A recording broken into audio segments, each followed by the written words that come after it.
Es justicia y no caridad lo que necesita el mundo. Mary Wollstonecraft.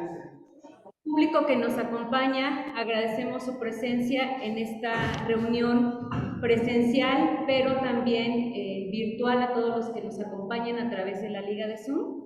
Un saludo para todos ustedes.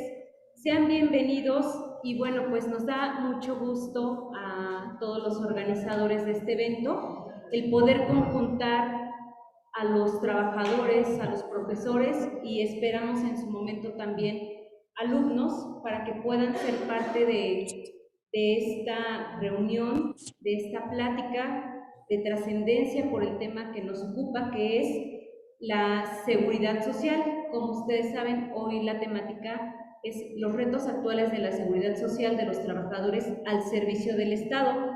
Es importante toda vez que la situación en el país lo requiere una lucha jurídica, pero a la vez una lucha social en la que podamos defender lo que nos corresponde, este derecho humano a la seguridad, este derecho humano que tenemos de una vida digna, los derechos sociales, todo ello que no hemos logrado obtener como nos dice la Constitución, pero que tenemos que luchar por todo aquello que es necesario, sobre todo a los trabajadores en activo, a los pensionados, a los jubilados, por diversas situaciones que nosotros hemos visto pasar a lo largo de nuestra trayectoria laboral, incluso los que pues ya se jubilaron también han pasado por situaciones difíciles en las que sí necesitan de un apoyo jurídico, pero también dónde queda esa parte, en dónde estamos nosotros para luchar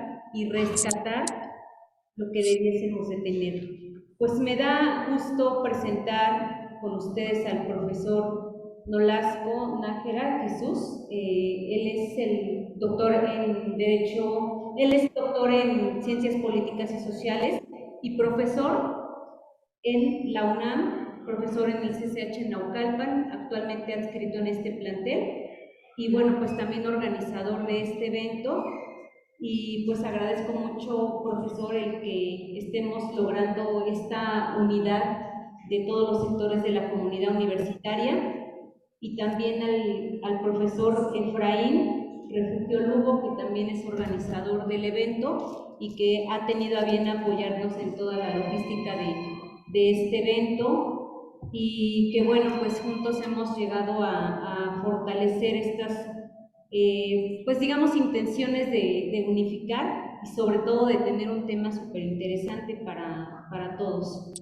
Y bueno, pues también presentar al ponente que hoy nos hizo el favor de aceptar esta invitación y que sabemos que, bueno, sé que va a ser una excelente plática porque ya he tenido la oportunidad de estar en diversas pláticas con el maestro Edel Jorge Henshi, licenciado en Derecho por la UNAM y maestro en Derecho por la UNAM con mención honorífica, titular de la firma y asociados de representa instituciones en el país en materia de seguridad social, representando pensionados en demanda de subvención e incompatibilidad de pensión, inestabilidad de la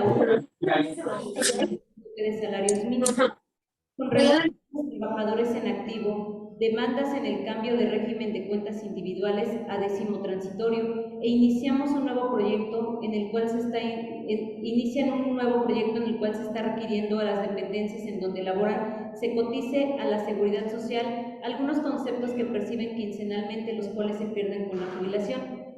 Y bueno, pues me gustaría que le brindemos un fuerte aplauso tanto a los organizadores como a nuestro ponente que nos acompaña. Y bueno, le doy el uso de la voz al profesor Nolasco Nájera para la bienvenida. Gracias, Eli. Pues más bien, gracias por estar aquí. Cederé la palabra ya para comenzar y aprovechar a nuestro ponente de lujo, ¿no? Deseo la palabra a nuestro Efraín para que inaugure formalmente esta charla. Agradecerles a ustedes y bueno, no nos robamos más tiempo. Gracias a todos, gracias por estar estar acompañándonos aquí, a lo mejor más tiempo actualmente. Pues solamente señalar lo que ya mencionaba Uli, esta idea de que queremos organizar no solo desde la academia, sino también desde ese sector trabajador que tiene nuestra universidad en general, el gobierno en particular, considerando, eso lo pensamos los tres, que solamente unificándonos nosotros como sectores esto lo podríamos en un momento dado hacer la lucha en contra de ciertas situaciones que se vienen dando desde prácticamente hace 40 años en ataques a nuestros derechos literalmente sociales. Entonces, en este sentido, estos espacios se convierten en una forma de un camino también, no solo de organizarnos, sino de organizarnos y ser en ese sentido la resistencia en la red de sin más, nos damos por iniciada la charla y después el micrófono.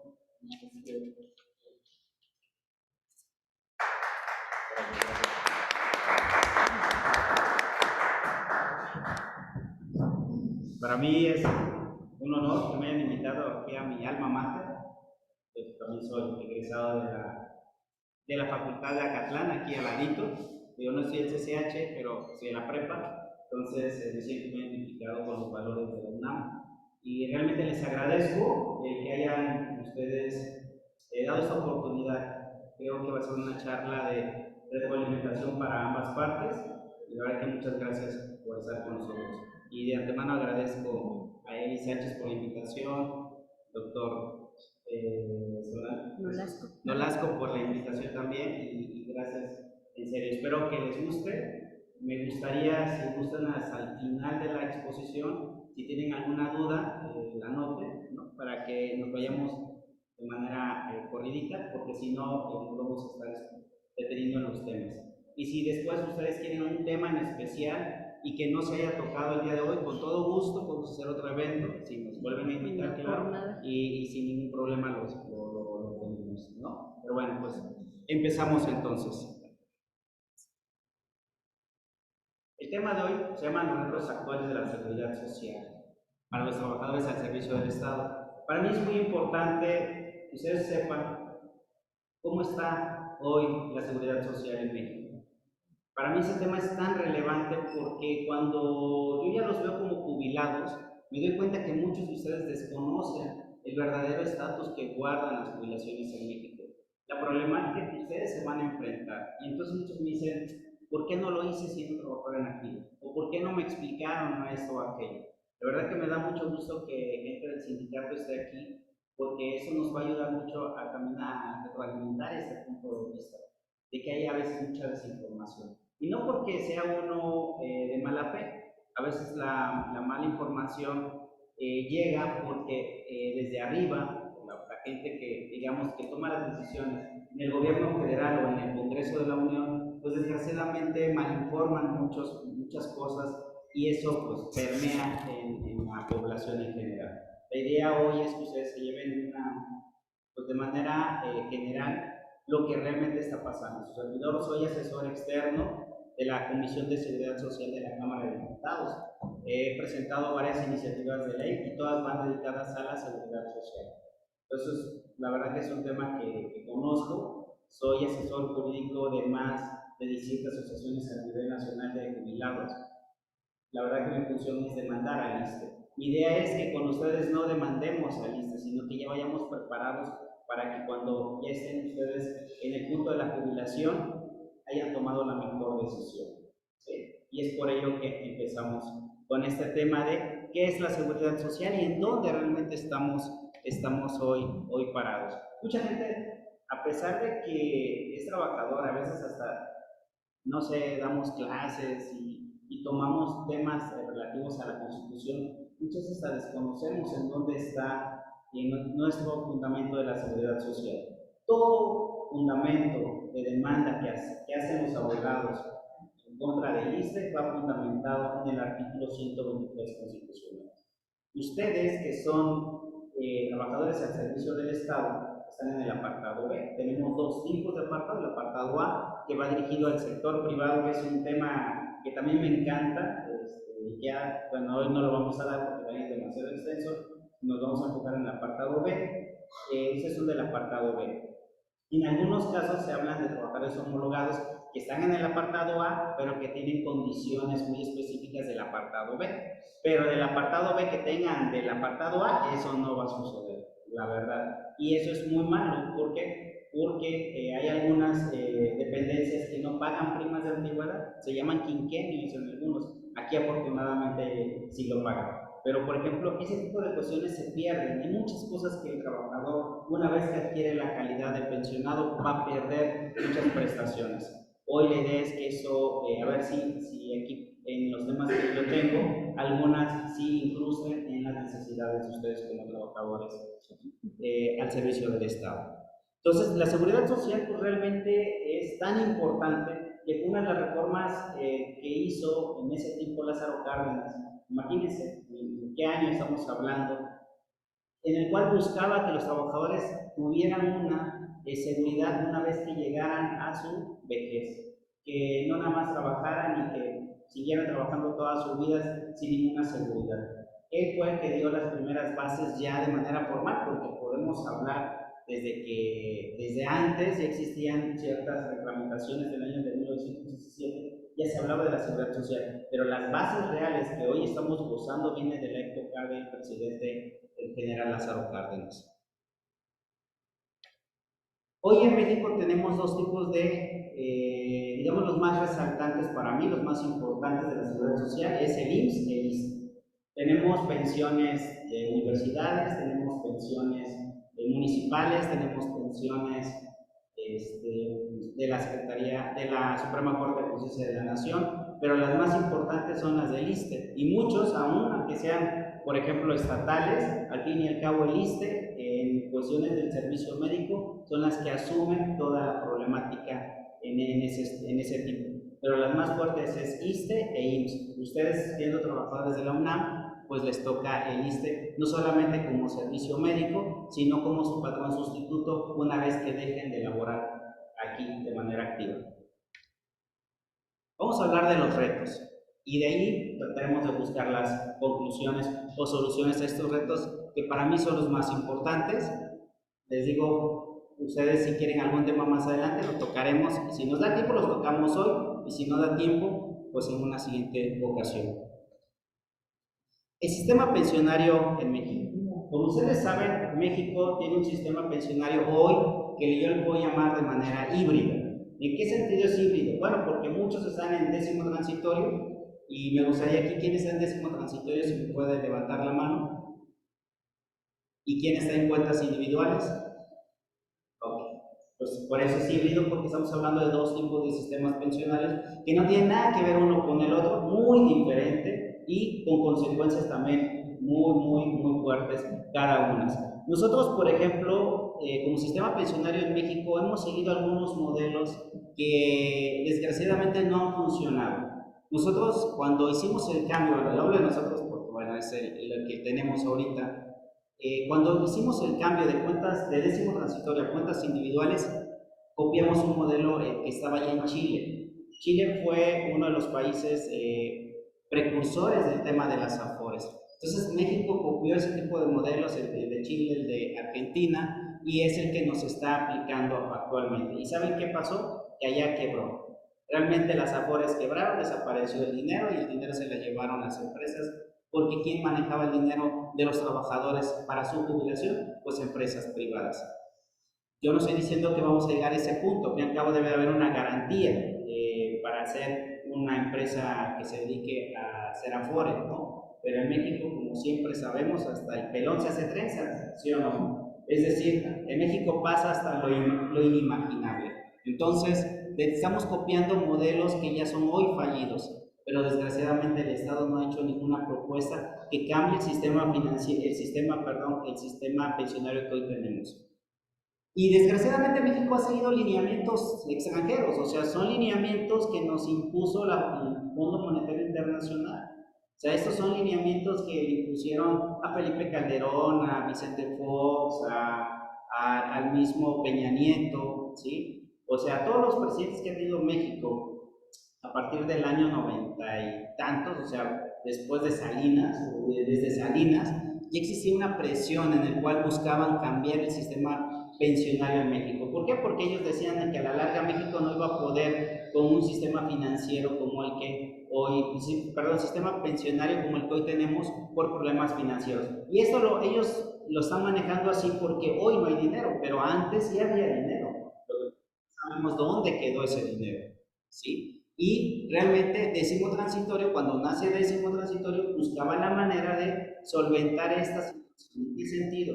Con las aportaciones de los trabajadores íbamos a sostener las pensiones de los adultos mayores hoy pensionados, y a la larga, la verdad, eso dio porque hoy hay muchos pensionados y también casi igual a la par trabajadores en activo. Entonces, por eso es que en México ya era insostenible esta situación económica, y es como por presiones del Fondo Monetario Internacional modificamos el sistema pensionario para la cuestión del ISSSTE en el año 2007, que fue la más fuerte, pero ya desde el año 97 ya traíamos arrastrando los cambios que hizo primero el señor Ernesto Zedillo al IMSS y después llegó al 2007 con Felipe Calderón.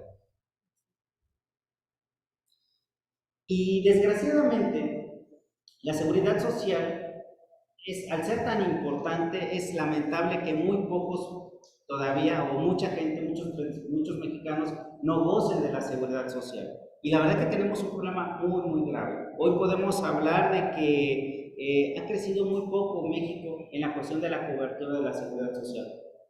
Ustedes afortunadamente trabajan y cotizan, pero mucha gente no trabajó, pero no cotizó, o si cotizó fue insuficiente para gozar de una seguridad social. Y es por eso que existe el INSABI, Seguro Popular y el nombre que ustedes le quieran poner, pero realmente es insuficiente para cubrir las necesidades del sistema de salud en México, y que la del sistema de salud es muy importante. El COVID nos vino a desnudar esta problemática de toda la cuestión de la cuestión médica.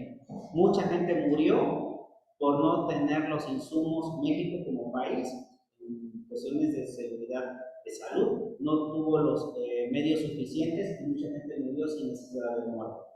Eso fue lo que nos desnudó. Esta es la situación que vive México con la cuestión de la salud, y la salud también es un factor muy importante en la seguridad social.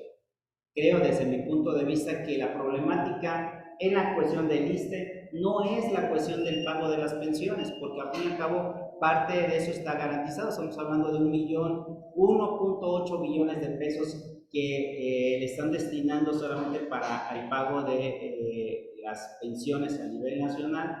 Imagínense, 1.8 billones. Estamos hablando de más del 5% del Producto Interno Bruto que genera México. Pero ese no es el problema, señores. El problema es la salud. Y quizá muchos de ustedes lo viven como trabajadores en activo, pero ¿saben qué? Los jubilados lo viven peor, porque ellos quizá al ser de la tercera edad son más propensos a enfermedades. Y ellos hoy no tienen una cita médica próxima. Y muchos de ellos mueren por una falta de atención, por no hay especialistas, porque se descompuso los rayos X, porque hay que hacer diferentes estudios que se tardan hasta 2 o 3 meses cuando ya la enfermedad ya avanzó. Esa es la verdadera problemática que ustedes van a tener allá cuando sean jubilados. Entonces, una de las propuestas que estamos haciendo nosotros es que mucho del dinero se destine a la cuestión de la seguridad social. Su servidor actuó como gestor, y hoy gracias a una, digamos, comisión que ya llevamos como 7 o 8 años en esto, creo que logramos ya un hospital de tercer nivel en Acapulco, Guerrero. Allá en Guerrero no había hospital de tercer nivel para gente del ISSSTE. La gente, para trasladarse de, por ejemplo, la Costa Chica, Costa Grande de Guerrero, o de Guerrero como estado, para un hospital de tercer nivel tenían que ir a Cuernavaca. Y pues mucha gente en el camino llegó a morir. La idea es que eso no pase, y se logró. Hoy ya nos regalaron o nos donaron 8 hectáreas para poner un hospital de tercer nivel. Por ahí tenemos que ir. Creo que la seguridad social tiene que ir más encaminada a la cuestión médica. ¿Por qué? Porque vamos a ser un país viejo a la larga y vamos a tener necesidades. Y creo que de nada sirve tener pensiones altas si al final voy a tener un mal servicio médico, que al final me puede generar una negligencia médica o en su defecto hasta la muerte. Y de nada me va a servir tener dinero o ganar bien si no voy a tener un servicio médico decente, digno. Y en eso quedó en las palabras de nuestro presidente cuando dijo que íbamos a tener un servicio médico como Dinamarca. No, no lo tenemos, ni remotamente, y todavía seguimos con ese problema. ¿Sí? Y creo que por ahí tiene que atacar el Estado mexicano, no tanto en el incremento de las pensiones, que ahorita lo vamos a ver cómo se está manejando, sino en la cuestión de la cuestión médica. Por ejemplo, solamente en México, 1 de 4 niños tiene protección contra enfermedades. O sea, imagínense los 3 niños restantes, o sea, para que vean la problemática de la salud. Tenemos que el 38% de los egresados que trabajan, por ejemplo, no están inscritos en el IMSS o en el ISSSTE. Entonces tenemos muchos problemas, por eso al final el INSABI no funcionó el Seguro Popular, porque al fin y al cabo son muchísimas gentes que necesitan el servicio y que al final pues el gobierno no tiene la capacidad técnica para solventarlo. Y no lo tiene porque no lo invierte, no es porque no lo haya, o sea, dinero lo hay. El problema es que está mal distribuido. ¿Por qué? Porque hay cuestiones de intereses. Se los digo, no puedo decirlo aquí abiertamente, pero uno que está muy seguido en la Cámara se los puede decir, hay muchos intereses y el dinero se diluye como el agua, cuando debería de aplicarse a las verdaderas necesidades que el país requiere. Es por eso que yo he dicho que urgen reformas al sistema pensionario. Nuestro sistema pensionario que hoy tenemos es obsoleto, no sirve, señores. Por ejemplo, ustedes que son de 10º transitorio saben que la pensión nace con el sueldo promedio del último año de servicios. Pero ¿qué pasa con los de cuentas individuales? Hay que ver cuánto yo ahorré para la pensión. Y ahí está el problema, es cuánto ahorré. Y realmente pude ahorrar más, tenía la capacidad económica de aportar un poquito más. Muchos no lo hacen porque no quieren, y muchos no lo hacen porque no pueden. O muchos no lo hacen por desconocimiento, ¿no? Pueden ser cualquiera de esas razones. Si hoy yo no aporto para mi jubilación, señores, voy a vivir en la pobreza. Más o menos yo calculo un 33%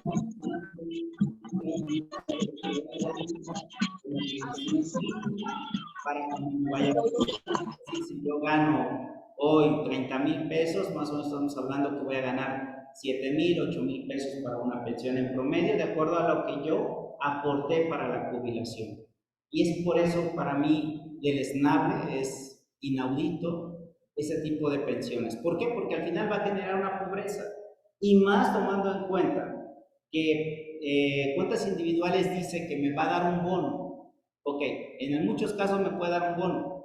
Y cuando no hay bono, cuando aporté poco, cuando realmente tengo 500, 600 mil pesos para una pensión, no me la van a dar, no lo logro, ¿sí? Tengo que juntar más de 1,5 millones de pesos para obtener una pensión en cuentas individuales, tener 25 años mínimo de servicio, tener más de 60 años de edad.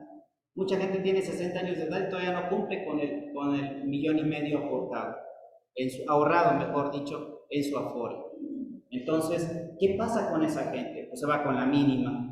Se va con la mínima. Y cuando nos dice, te voy a dar un bono, ok, un bono de 2, 3 millones de pesos, ¿saben qué? Tienen que pagar un seguro de sobrevivencia. Más o menos vale como 1 millón de pesos el seguro de sobrevivencia. ¿Para qué sirve ese seguro de sobrevivencia? Bueno, para que en caso de mi fallecimiento yo le pueda dar el dinero a uno de mis familiares, a quien yo quiera, y que siga la pensión viva. Y si no lo doy, por desconocimiento o porque no me alcanzaba, entonces eso es lo malo. Por eso para mí creo que una modificación al sistema pensionario es lo más correcto, tomando en cuenta que México copió modelos que hoy son fallidos, pero no lo hemos hecho. Y desgraciadamente no lo veo un poco viable una verdadera reforma que sí beneficie a los trabajadores en activo. Todas las reformas que ha hecho el gobierno federal desde la época de Salinas de Gortari han sido en perjuicio de los trabajadores en activo. Todas las reformas. Ninguna ha sido en beneficio de los trabajadores. A excepción, creo que de la última de López Obrador, que dijo que en el IMSS se iba a reducir de 1,250 semanas hasta llegar de manera gradual a bajarse a 750 semanas en el IMSS para una pensión. Quitando ese detalle, todas las reformas pensionales han sido en perjuicio de los trabajadores y desgraciadamente hemos sido engañados los trabajadores diciendo que vamos a obtener mayores ingresos. Mucha gente que eligió cuentas individuales fue engañada por un monto que iba a decir, que le dijeron que iba a ganar y que desgraciadamente a la mera hora se van a dar cuenta que ese monto se va a diluir. Sí se lo pueden dar, sí, pero se va a diluir porque tienen que pagar pensión, su seguro, y porque no le van a dar todo el dinero, porque no han juntado el dinero suficiente, y entonces te dicen, tú como eres mexicano y te lo vas a gastar, yo te voy a ayudar para que lo ahorres, yo te lo voy a ahorrar. Tú no te preocupes, yo afuera te lo voy a ahorrar y a la vez me están cobrando una comisión. Imagínense, o sea, realmente es una vergüenza nuestro sistema pensionario porque está generando pobreza, porque está generando pobres, trabajadores pobres. Y muchos, se los digo, porque yo los conozco, porque me han ido a ver, muchos han regresado a trabajar a sus 60, 70 años porque se dan cuenta que el dinero que hoy ganan como pensionados es una miseria, que fueron engañados cuando eligieron cuentas individuales. Si décimo transitorio, que es el menos malito, tampoco genera una verdadera vida digna, después se lo comentaré en su momento cuando toque ese tema, pues imagínense cuentas individuales. Por eso para mí es muy importante que demos el paso a una modificación del sistema pensionario. Y para mí, ¿cuál sería? Regresar al sistema solidario, al sistema de esa aportación de trabajador, mi dependencia y el Estado. ¿Para qué? Para que así podamos tener una vida digna y el trabajador no se preocupe en aportar, sino que se preocupe mejor en trabajar, ¿sí? ¿Por qué? Porque las condiciones en México no están como para generar ahorro. La verdad, sinceramente, mucha gente gana poco. Entonces, ¿cómo voy a aportar más dinero a mi Afores si lo que yo percibo pues, es una miseria? ¿No? En algunos casos. En otras, la verdad, los sueldos son altos, pero también no hacen su debida aportación. Acuérdense, si yo aporto un peso, ellos aportan otro peso el Estado. Pero si yo no aporto nada, pues solamente lo que aporta mi dependencia o que me van descontando de mi seguridad social. Es por ello que uno de los retos que tenemos como mexicanos sería el ahorro. El mexicano, si ustedes lo saben, pues no tenemos esa costumbre de ahorrar. Si yo soy en cuentas individuales, lo que más les sugiero es que ahorremos porque la vejez va a venir dura. ¿Por qué va a venir dura? Pues porque ya lo mencioné. Hoy, si yo me estoy jubilando o pensionando, y ahorita se los voy a explicar cuál es la diferencia de pensionado y jubilado, hoy lo voy a manejar de manera indistinta para no generar confusión, pero al ratito se les voy a aclarar. Si yo me voy hoy, ya dejo de trabajar y voy a obtener una pensión, me voy con 6,500 pesos. Díganme, ¿quién vive con 6,500 pesos al mes? ¿No? O sea, muy pocos viven, ¿no? Y más si estamos acostumbrados a un nivel de vida de más de 10,000 pesos, señores. Cuando vamos al súper, el súper mínimo es de más de 1,000 pesos. Mínimo es más de 1,000 pesos. Y faltan los servicios básicos. Entonces, eso es lo que nos está generando ese tipo de cuestiones del sistema pensionario del ISSSTE. Por eso es que mi idea es que hagamos una cuestión del ahorro. Una de dos, o nos descuentan más de la aportación que damos, esa sería una propuesta si no queremos darlo de manera voluntaria, que sea a fuerzas, es decir, que mi dependencia me quite más porque sería una manera como ahorrar más, ¿sí? O en su defecto que ustedes lo hagan de manera voluntaria. Esa sería una de alentar el ahorro para obtener una pensión más o menos digna. Si ya tenemos más o menos 5 o 6 millones de pesos, más o menos estamos yendo con una pensión de 12,000, imagínense, en cuentas individuales de 12,000 pesos y quizá me den 2 millones de pesos para que me lo gaste en una buena camioneta y en un buen viaje, ¿no? Y ya, para eso me va a alcanzar. O quizá pues ahí comprar un pequeño departamentito, no hay más. O sea, 2 millones de pesos no es nada, señores. 1 millón de pesos mucho menos, porque si nosotros comparamos, yo ya hice un estudio comparativo entre cuentas y décimo transitorio se lo lleva por lo menos de calle a un 20 hasta un 30%. Es decir, voy a percibir más en décimo transitorio, percibiendo una mensualidad de acuerdo a lo que yo ganaba, o comparado con cuentas individuales que de acuerdo a lo que yo ahorro. Entonces, sí realmente no queda más que ahorrar para este tipo de pensiones. Las afores. Señores, las afores es el robo del siglo. Imagínense ustedes tener una empresa y decir, imagínense, yo soy amigo del presidente de Cedillo, y Cedillo me dice, oye, ¿qué crees? Te voy a invitar a un negociazo del siglo, no vas a aportar nada, yo te voy a dar el dinero de los trabajadores, y tú con ese dinero de los trabajadores vas a trabajar, solamente haz tu propia estructura de trabajadores, cómprate un edificio, réntate un edificio, y con eso empezamos a hacer el negocio. Eso es la Afore. La Afore, sin invertir un solo peso, señores, se está haciendo millonario, porque se está haciendo millonario con el dinero de todos y cada uno de ustedes que hacen sus aportaciones de manera quincenal. Y de mía, porque yo también aporto, ¿no? Como trabajador. Entonces, imagínense, señores, qué negociazo. Por eso es de que los ricos se hacen más ricos y los pobres se hacen más pobres, porque los verdaderos negocios están en el poder. Es así como nace las Afores con Cedillo como tal, en la reforma de 1997. Con las Afores podemos decir que cuando hay una ganancia, quienes ganan son ellos y a nosotros nos dan una miseria. ¿Y qué creen? Que cuando ellos pierden en la inversión de nuestro dinero, porque se invierte el dinero, claro, para generar dividendos, pues cuando pierden, ¿quién quiere que pierda? Los trabajadores. Eso se le llama minusvalía. Y entonces la empresa no pierde. Entonces, ¿qué negocia eso, no? Imagínense, dinero externo, yo lo invierto, si hago buena inversión, gano, y si pierde, pues pierde el trabajador. La empresa nunca va a perder. Y para eso hay una comisión que se llama CONSAR. Y les digo con toda confianza, la CONSAR no sirve para nada. La CONSAR no ha hecho muy buen trabajo. Porque imagínense, les puedo platicar de un hecho que me di cuenta en el año 2018. En el año 2018 se perdieron 400 millones de pesos de las arcas de pensionistas. Hay que, por cierto, hay otro tema de Fobiste, Bueno, no lo vamos a tocar hoy, pero me vino a la mente Fobiste. ¿Cómo les roban a los trabajadores en activo? Pero hoy no me va a dar tiempo de tocar eso. Pero bueno, pensionistas, 2018. 400 millones de pesos se robaron en un mes y medio. Nadie dijo nada. Es más, apuesto que muchos de ustedes ni sabían. Salió por ahí un periodicazo, pero hasta ahí. ¿Qué hizo pensionista? ¿Qué hicieron los gestores o inversores, como le llaman ellos?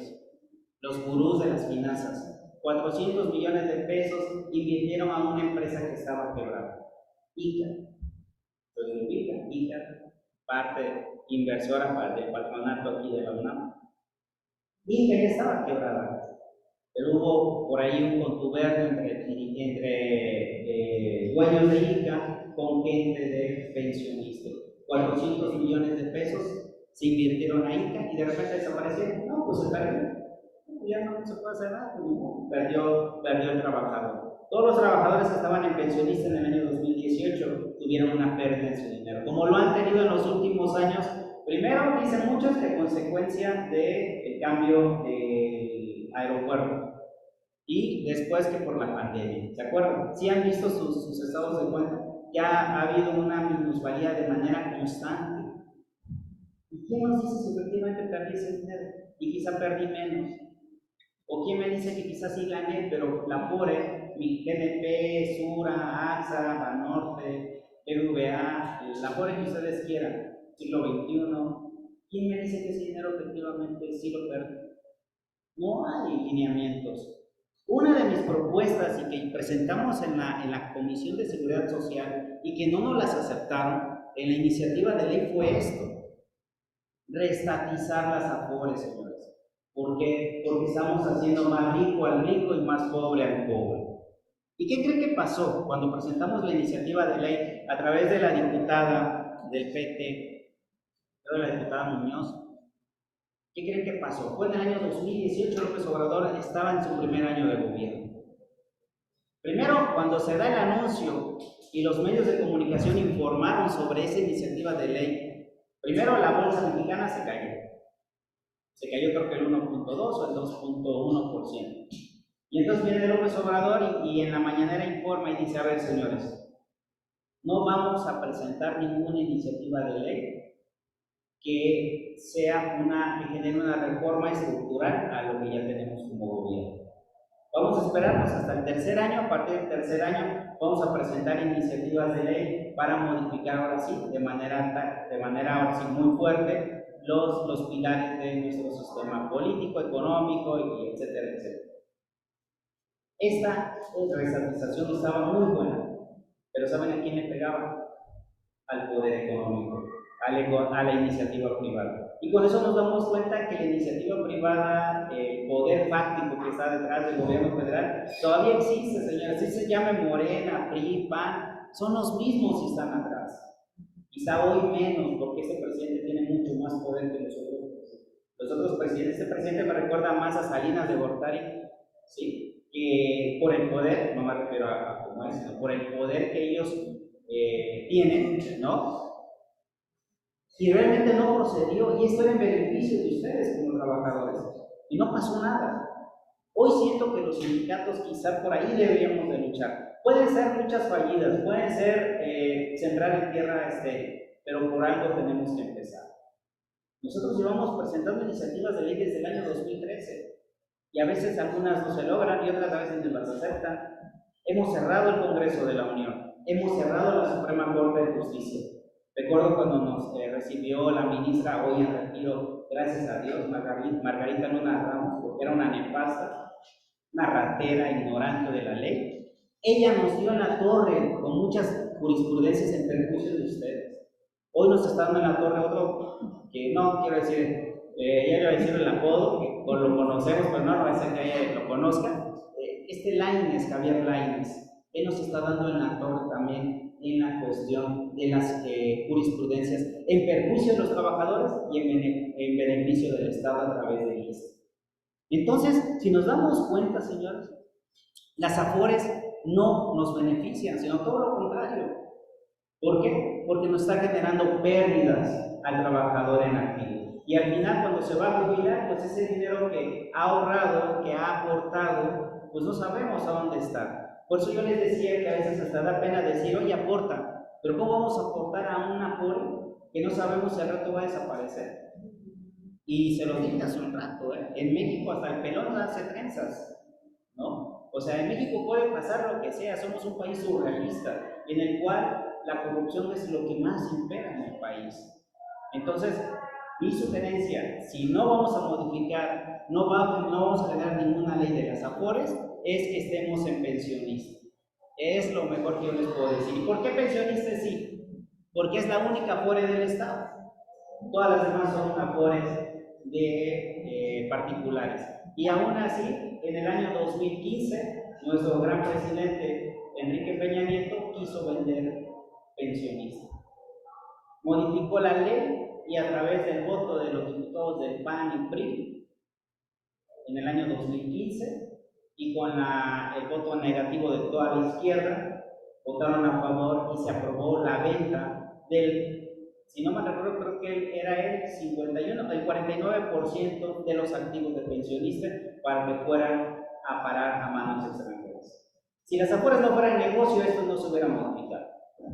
Afortunadamente, la Cámara de Senadores lo congeló. No pasó más, y yo creo que Peña Nieto ya no quiso seguir en el negocio de las AFORES y prefirió mejor dejar a un lado esa AFORE, porque si no, ni pensionista hoy, señores, estuviera vigente como empresa pública. O sea, México sigue lineamientos, métodos neoliberales, aún con un gobierno de izquierda.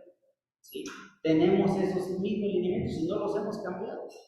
Los hemos dejado hasta ahí, afortunadamente, pero antes de López Obrador, todo se vendía, todo se llegó a vender hasta con Felipe Calderón. Entonces, hoy la idea es que esto no pase. Por eso mi idea es reestatizar las AFORES, y si ustedes quieren, con todo gusto les puedo compartir la iniciativa de ley de la reestatización de las AFORES.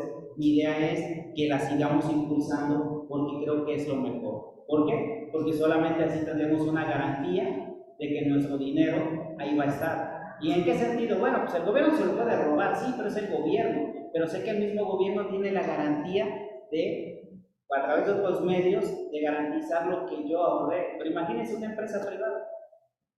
Nos va a pasar como en los bancos, señores. Sabemos, ustedes lo saben, que solamente tenemos hasta 400,000 UDIs. como dinero, digamos, de garantía, como una prima de garantía en caso de que el banco llegue pues, a desaparecer. Si lo saben, ¿no? Que más o menos 400,000 UDIs, que más o menos equivale a 1,000,000 de pesos. Si yo tengo más de 2,000,000 de pesos, pues ya me robaron 1,000,000. O sea, si imagínense que quiebre BBVA, yo tengo 2,000,000 de pesos ahí, pues ya me fregué. Es lo mismo en las Afores, hay una garantía, pero ¿qué pasa si yo tengo el excedente? Pues ya me fregué. Por eso es que para mí la mejor opción es pensionista para la cuestión de las Afores, para el ahorro, para un retiro digno. Entonces, eso es lo que yo les sugiero y la verdad, impulsemos las iniciativas de ley, con todo gusto pues se las comparto y podamos hacer un frente para que podamos llegar a buen fin. Hoy, si bien es cierto, tenemos un problema que todas las corcholatas ya se aventaron para la presidencia, pero podemos aprovechar esta coyuntura política que nos pueda permitir que las iniciativas de ley que tenemos, ¿sí?, puedan llegar a buen puerto. Hoy podemos agarrar las corcholatas y decir, oye, ¿quieres ser tu candidato? ¿Quieres nuestro apoyo? ¿Qué onda con esa iniciativa? Impúlsala y a ver si efectivamente estás a favor de la clase trabajadora. Ojo, clase trabajadora. Soy enemigo de regalar el dinero. Soy enemigo de regalar el dinero. Este gobierno es asistencialista. Como en los viejos, digo, yo nací en el 79, pero muchos de ustedes quizá llevan un poquito más de tiempo, ¿no?, de vida que yo, y sabrán que estamos repitiendo algunos patrones de la época del asistencialismo social, o sea, de la época de que les gusta López Portillo, ¿no? De ¿quién más? Si me pueden ayudar, López Mateos, de esa época donde dábamos dinero y estamos descuidando a los verdaderos aportadores, a los que verdaderamente sostienen al país. ¿Y quiénes sostienen al país, señores? Todos nosotros los que estamos aquí, porque nosotros nos descuentan para la cuestión del ICR, entonces aportamos impuestos. Yo pago impuestos, aquí todos pagamos impuestos, todos cotizamos para una vida digna, nos descuentan de nuestras quincenas, entonces nosotros sí aportamos. Entonces, ¿por qué nos maltratan? ¿Por qué somos considerados como un subnivel, como subempleados? Y se lo voy a decir por qué subempleados, en serio. Quizá nadie lo ha visto así, pero si lo comparamos con el IMSS, en el IMSS las pensiones están topadas a 25 UMAS hoy. ¿Y ustedes saben cuánto van a ganar como tope máximo en el ISSSTE? ¿Alguien me puede ayudar? 10 UMAS, no salarios mínimos, desgraciadamente, ahora tocaré ese tema. 25 con 10, señores, no llegamos ni a la mitad. Precisamente el próximo mes su servidor se va a entrevistar con el senador Ricardo Monreal. Le vamos a presentar una iniciativa de ley en el cual vamos a considerar que los topes salariales de las pensiones aplicables al sistema del ISSSTE, es decir, a los de ustedes, los trabajadores al servicio del Estado, sea mínimo de 15, que vaya incrementándose un UMA por año hasta llegar a 15 UMAs como tope salarial. Digo, ya no vamos a llegar a 25 porque dicen que no hay dinero, por lo menos a 15, de manera gradual, uno por año hasta llegar a 15. ¿Por qué ustedes son considerados como subempleados? Porque para mí es eso. ¿Cómo es posible que en el IMSS yo pueda ganar hasta el tope y como en el ISSSTE tengo que ganar 10? O sea, es un dilema. ¿Por qué?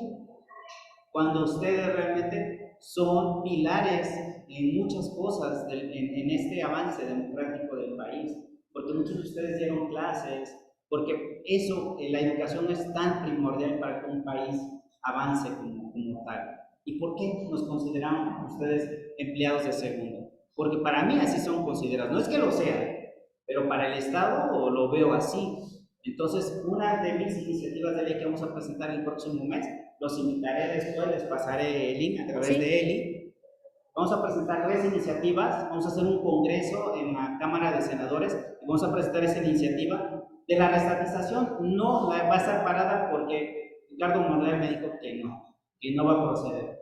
Creo que ahí necesitamos más poder, necesitamos más punch de los trabajadores en activo. Recuerden, señores, lo que dejamos de luchar hoy va a perjudicar mañana a sus hijos. Eso es una realidad.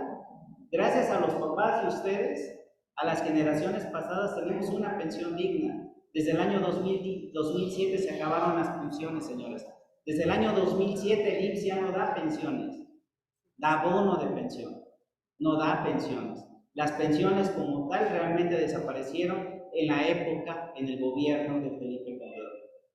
Dejamos de luchar, quizá nos faltó un poquito más porque hubo muchísimos amparos, muchos sindicatos lucharon contra esa reforma y sin embargo al final fueron doblegados. Y hoy no hemos hecho nada, no hemos reactivado esa lucha que se perdió. Entonces, uno de los retos sería, ya me estoy emocionando, estoy en otros temas, pero creo que el Afore es la reestatización de las Afores y volver a rescatar la lucha social del trabajador. La lucha social del trabajador ha quedado dormida y hoy es la consecuencia que estamos viviendo. Se los digo como abogado de jubilados, se los digo porque lo van a vivir el día de mañana. Y hoy la idea es que ya sepamos a lo que nos vamos a enfrentar mañana. Y es donde viene el tema de la reestatización. No, ¿ese lo vimos? No, es el... Sí, ese es el tema de la reestatización. Ya me había avanzado a la reestatización. Es que me emocionan estos temas. Urge reestatizar las Afores. Les digo, en el año 2018 se presentó esa iniciativa de ley. Nosotros las habíamos impulsado desde dos años antes, y pensamos que Ricardo Monreal iba a tener el poder suficiente para hacerlo, pero el presidente le dijo, espera, esta no pasa. Si hubiera pasado, señores, quizá hubiera caído la bolsa, sí, pero cuando el poder económico está por encima de los derechos sociales de los trabajadores. Pareciera que el poder económico es más importante en este país. Si ustedes vieran la resolución con la cual nació la UMA, que de rato vamos a tocar, fue una decisión meramente política económica, por encima de la cuestión social, de la cuestión de una vida digna del pensionado trabajador. Por eso es que la reestatización de las Afores es una de las iniciativas de ley para mí muy importante que el siguiente gobierno debería de analizarlo. Y si no lo reestatizamos, por lo menos buscar la manera de cómo garantizar que mis aportaciones van a llegar a buen puerto. ¿Cómo saber si AXA, GNP, SURA, ese dinero que le estoy dando a manos llenas y con ojos cerrados, realmente va a haber un verdadero regreso, un beneficio en mí? No tenemos un verdadero comité de vigilancia, solamente es la CONSAR, pero son puros compadres, amigos. Ahí se conocen todos. Ellos están en el negocio de las Afores. Tenemos que cambiar ese modelo y creo que por ahí debemos de luchar. Creo que por ahí el sindicato del SNUNAM nos puede ayudar para ver qué podemos hacer con esa iniciativa que presentamos en el año 2018 y que López Obrador dijo no pasa. Y es un modelo actual neoliberal. ¿Por qué no cambiarlo? Cuando estamos con un gobierno pues, que se dice de izquierda. ¿Por qué? Porque hay mucho poder detrás de esto, desgraciadamente. Y vamos con un tema que para mí es muy importante, la UMA. ¿Alguien sabe qué es la UMA? ¿Y cómo afecta a los trabajadores? ¿Alguien sabe qué es la UMA? Nadie. Pero sí la han escuchado, ¿no? Les voy a decir como dicen por ahí. La UMA es como el Sancho, ¿no? Todo el mundo habla de él, pero nadie lo conoce. ¿Y en qué sentido la UMA? ¿Ven cómo afecta la UMA? Y les afecta a ustedes hoy, y no lo saben. La UMA se llama Unidad de Medida y Actualización. Esta unidad de medida y actualización vino a desplazar al verdadero salario mínimo que teníamos antes. Les puedo platicar mucho de historia sobre la UMA, cómo nació, pero se los puedo resumir en pocas líneas. Fue una decisión derivada de la presión de Estados Unidos y Canadá en contra de México. ¿Y en qué sentido? En el año 2014, si no mal recuerdo, estábamos ya por volver a firmar, ya estábamos en cuestión de volver a firmar o ratificar el Tratado de Libre Comercio que tenemos México, Canadá, Estados Unidos. El famoso TLC que nos heredó Salinas de Gortari. Pero había un detalle, y por eso ya no se iba a firmar. Decía Canadá, bueno, más Estados Unidos decía, oye, no es posible que México no pueda tener el mismo nivel que nosotros. ¿Y en qué sentido? En la cuestión de los pagos a los jornaleros, pagos de horas a los trabajadores. No es posible que México no suba los sueldos, nos está generando una competencia desleal. ¿Y en qué sentido? Pues todas las empresas gringas, si ustedes ven, gringas, canadienses, chinas, se van a México. Y se van a México porque, primero, por la cercanía a Estados Unidos, y dos, porque aquí se paga más barato. Entonces se estaba generando una competencia desleal, se estaba robando, digamos, empleos a esos países. Entonces le dijo, los gobiernos de México, Estados Unidos y Canadá sentaron a Peña Nieto y le dijeron, oye, yo no sé cómo le vas a hacer, pero tienes que subir los salarios a los trabajadores en activo, porque ¿sabes qué? Pues me generas la verdad, una competencia desleal. Y entonces el mexicano empezó a buscar, empezó a analizar. Digo, no creo que haya tenido mucho cerebro Peña Nieto, sino más de los que la gente que le rodeaba, y empezaron a pensar, ¿cómo le vamos a hacer para que podamos subir los salarios a los trabajadores en activo? Y no faltó el vivo que le dijo, oye jefe, pues ya tengo la solución. Creamos un nuevo factor de crecimiento o de incremento, que sería la unidad de medida de actualización, y el salario mínimo lo vamos a incrementar de manera exponencial.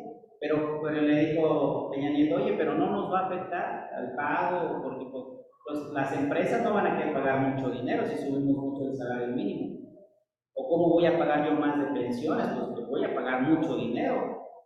Y le dice quien creó la UMA, dijo, no, ¿cómo crees? Si se le va a aplicar a todos la UMA, el salario mínimo solamente es para decirle a Estados Unidos y Canadá que estamos incrementando los salarios. Y así nació la UMA, señores. En el año 2015 sube a tribuna la unidad de medida y actualización y con votos del PAN, PRI, PRD crean el decreto de la UMA. Lo más bonito, y saben, el mexicano me encanta porque somos muy ingeniosos pero para hacer cosas negativas, no para ser los mejores. Lo que hacen ellos es, pues para que esto genere una verdadera percepción en los trabajadores y en el público en general, es que vamos a hacer que esta UMA sea aplicable, ¿saben a dónde? Ahí va, créditos hipotecarios, porque para eso nació. Y lo pueden buscar, decreto de la UMA nació para decretos hipotecarios, pagos de multas, recargos. Toda la cuestión administrativa se cambió de salarios mínimos a UMAs. Y ustedes no me van a dejar mentir. Yo recuerdo mucho nuestro reglamento de tránsito. Decía, si tú te pasabas un alto, ibas en exceso de velocidad, se pagaba en veces salarios mínimos. Decían 7 salarios, 15 salarios, ¿no? No pagabas a tiempo un recargo, salario. Es más, ustedes, ¿quién pidió crédito hipotecario aquí? ¿Quién tiene un crédito hipotecario? ¿Tuvo o lo tiene, mi gente? ¿Alguien lo tiene? Usted. Si usted ve en su escritura de su crédito de hipotecario, de su apertura de crédito, dice que es en veces salarios mínimos. No hablan en pesos. Y dice que el incremento de la deuda al final del año es conforme se incrementa el salario mínimo. Estos son dos. Hay un incremento del 6% a la tasa, más incremento del salario. Ahora, por eso dice Peña Nieto, vamos a cambiarlo y va a ser UMA. Entonces, ¿qué creen que hizo Peña Nieto? En el año 2017 incrementa el salario mínimo en 9.17%. Fue el primer incremento muy alto, y ustedes lo deben de saber muy bien. El salario mínimo solamente en la época de Salinas de Gortari, o creo que fue en la época de Cedillo, cuando se depreció excesivamente el peso, se incrementó hasta un 10% y hasta 2 veces el salario mínimo en un año. De ahí en fuera, el salario mínimo se ha incrementado 3 pesos, 4 pesos, 5 pesos, ¿sí o no? ¿Se acuerdan o no se acuerdan? ¿Cómo se incrementaba el peso? Casualmente, desde el año 2017 a la fecha, hasta la época de López Obrador, el peso se ha incrementado de manera exponencial, ¿sí o no? Hasta llegar hoy a 217 pesos, un salario mínimo. Ese es el valor en pesos. El salario mínimo tiene un valor de 217 pesos. Y como dijera mi novia Lucerito, ¿no? ¿Se acuerdan? Cuando hizo su espectáculo, ¿y a mí en qué me beneficia? Pues en nada, señores. El salario mínimo desde el año 2017 se ha incrementado de manera exponencial. ¿Cuándo se ha ido reflejado en los bolsillos de ustedes? ¿Cuándo se ha ido reflejado en sus papás como pensionados? En nada. Entonces, ¿cómo pueden decir los gobiernos federales cómo se pueden lavar la boca, cómo nos pueden dar a tole con el dedo y decir que están haciendo justicia social? Porque es mentira.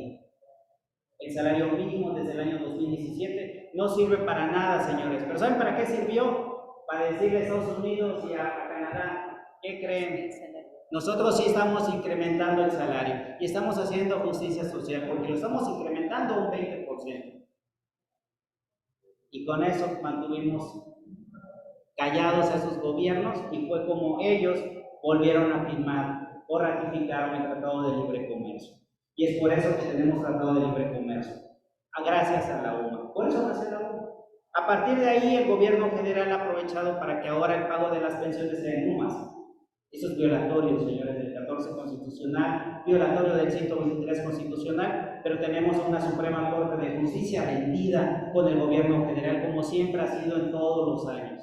La Suprema Corte de Justicia es la más vendida, señores. Hoy hablan de pureza, hoy hablan de un contrapeso, pero siempre han sido vendidos del gobierno federal. Fue con Felipe Calderón en la desaparición de Luz y Fuerza del Centro, fue con Zedillo cuando nacionalizaron los ferrocarriles, fue con Salinas de Gortari cuando se vendieron TV Azteca, que era Imevisión, ¿se acuerdan?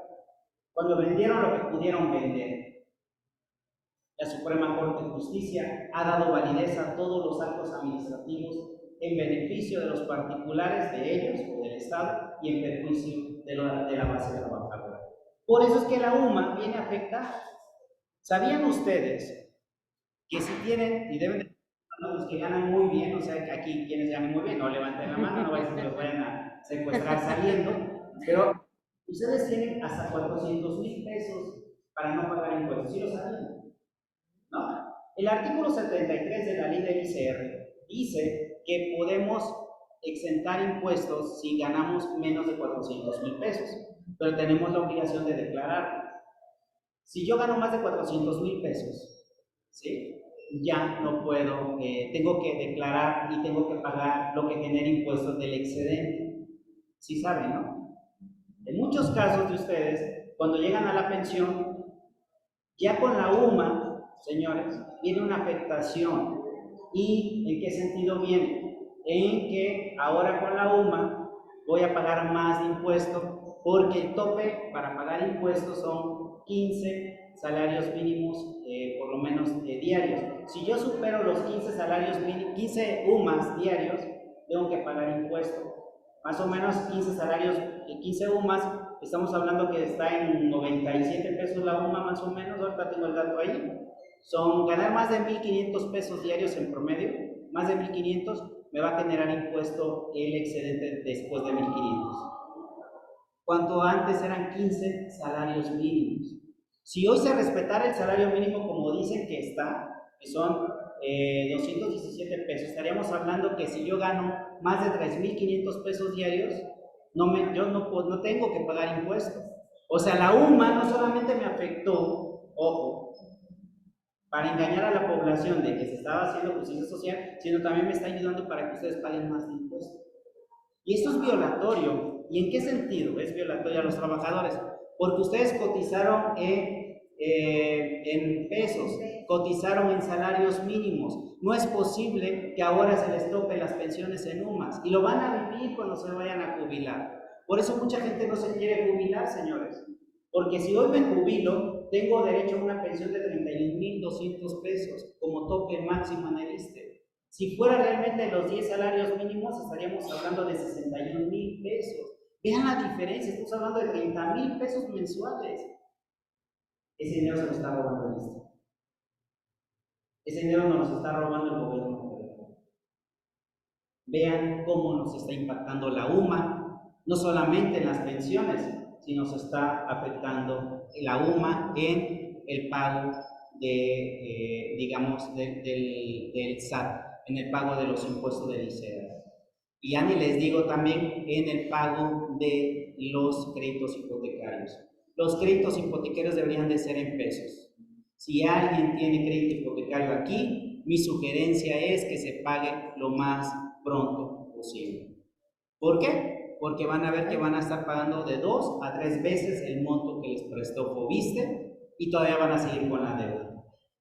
Y desgraciadamente ya no podemos hacer nada, porque cuando vienen conmigo para que yo le ayude a que ya no paguen Foviste, pues yo cuando veo la numerología, veo su crédito hipotecario, me percato que por la alegría de obtener una casa, obtener un departamento, no leímos las letras chiquitas, y en las letras chiquitas decía que mi crédito se iba a incrementar conforme se incrementa la unidad de medida y actualización, antes salario mínimo, o que mi deuda se iba a incrementar también, era en vez de salarios mínimos, no era en pesos.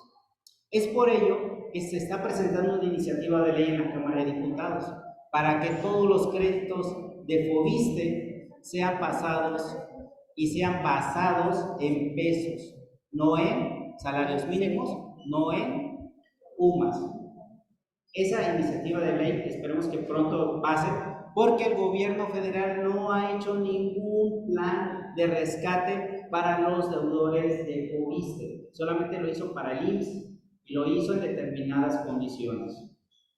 Al ISSSTE se las quieren aplicar solamente si yo ya pagué 2 o 3 veces el valor de la casa.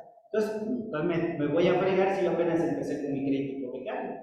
Entonces, mi sugerencia, señores, es de que si yo tengo un crédito de Foviste, lo pague lo más pronto posible. Porque Foviste es peor que un banco, señores.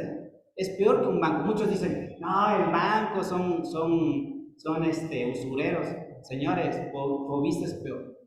Por resultados es peor. En muy pocos casos he visto que Foviste sí respete la verdadera tasa que dice ahí en las escrituras. Y con si ustedes pueden ver, quiero hacerme un lado. Vean cómo el salario mínimo, el verdadero salario mínimo es la UMA, señores. El valor de la UMA hoy está en, yo dije 90 y tantos, 103.74 pesos hoy, y comparen al salario mínimo, 207.44, creo que era 217 en la frontera. Estamos hablando de más de 100 pesos la diferencia, casi el doble. Imagínense. Entonces, la verdad es que el salario mínimo no funciona, no existe. Solamente es demagogia política quien lo maneje. Porque realmente el salario mínimo solo va a aplicar a la gente que gana un salario mínimo. Y en México muy poca gente gana un salario mínimo, la mayoría gana arriba de 2. Por eso es que cuando dicen, estamos haciendo justicia social, debería el gobierno federal de decir, ¿a quién estoy haciendo justicia social?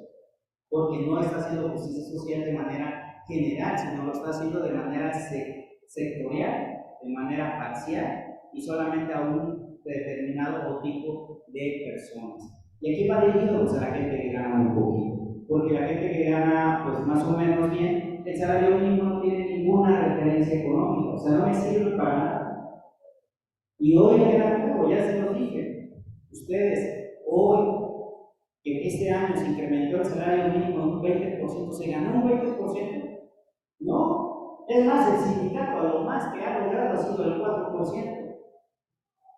El promedio de los sindicatos han logrado el 4% más prestaciones. ¿Sí o no? ¿Saben qué es lo peor de las más prestaciones? ¿Saben a quién afecta eso? Es un secreto. A los jubilados, más prestaciones. Al jubilado, cuando adquiere la calidad de jubilado, la pensión se incrementa conforme a la plaza que ocupaba siendo trabajador en activo o conforme a la inflación. Son 2 factores de incremento o de referencia para el incremento de la pensión. ¿Qué creen que hace ISSSTE? Y por eso siempre le ganamos, porque aplica el de menor incremento. Pero ¿qué pasa cuando sí me apliquen correctamente la pensión? Cuando yo voy a demandar y le digo, oye, es que la plaza que yo ocupaba, que era profesor frente al grupo, no sé, ¿qué sería? Docente tipo B, ¿qué sería? Una plaza, X plaza. El porcentaje que me apliquen en el incremento es el que le aplicaron el 4%, a las prestaciones, nada. No se ve reflejado el incremento en las pensiones respecto a las demás prestaciones, solamente sobre el sueldo base. Una verdadera negociación en beneficio de los trabajadores y en consecuencia de los jubilados sería el incremento al puro sueldo base.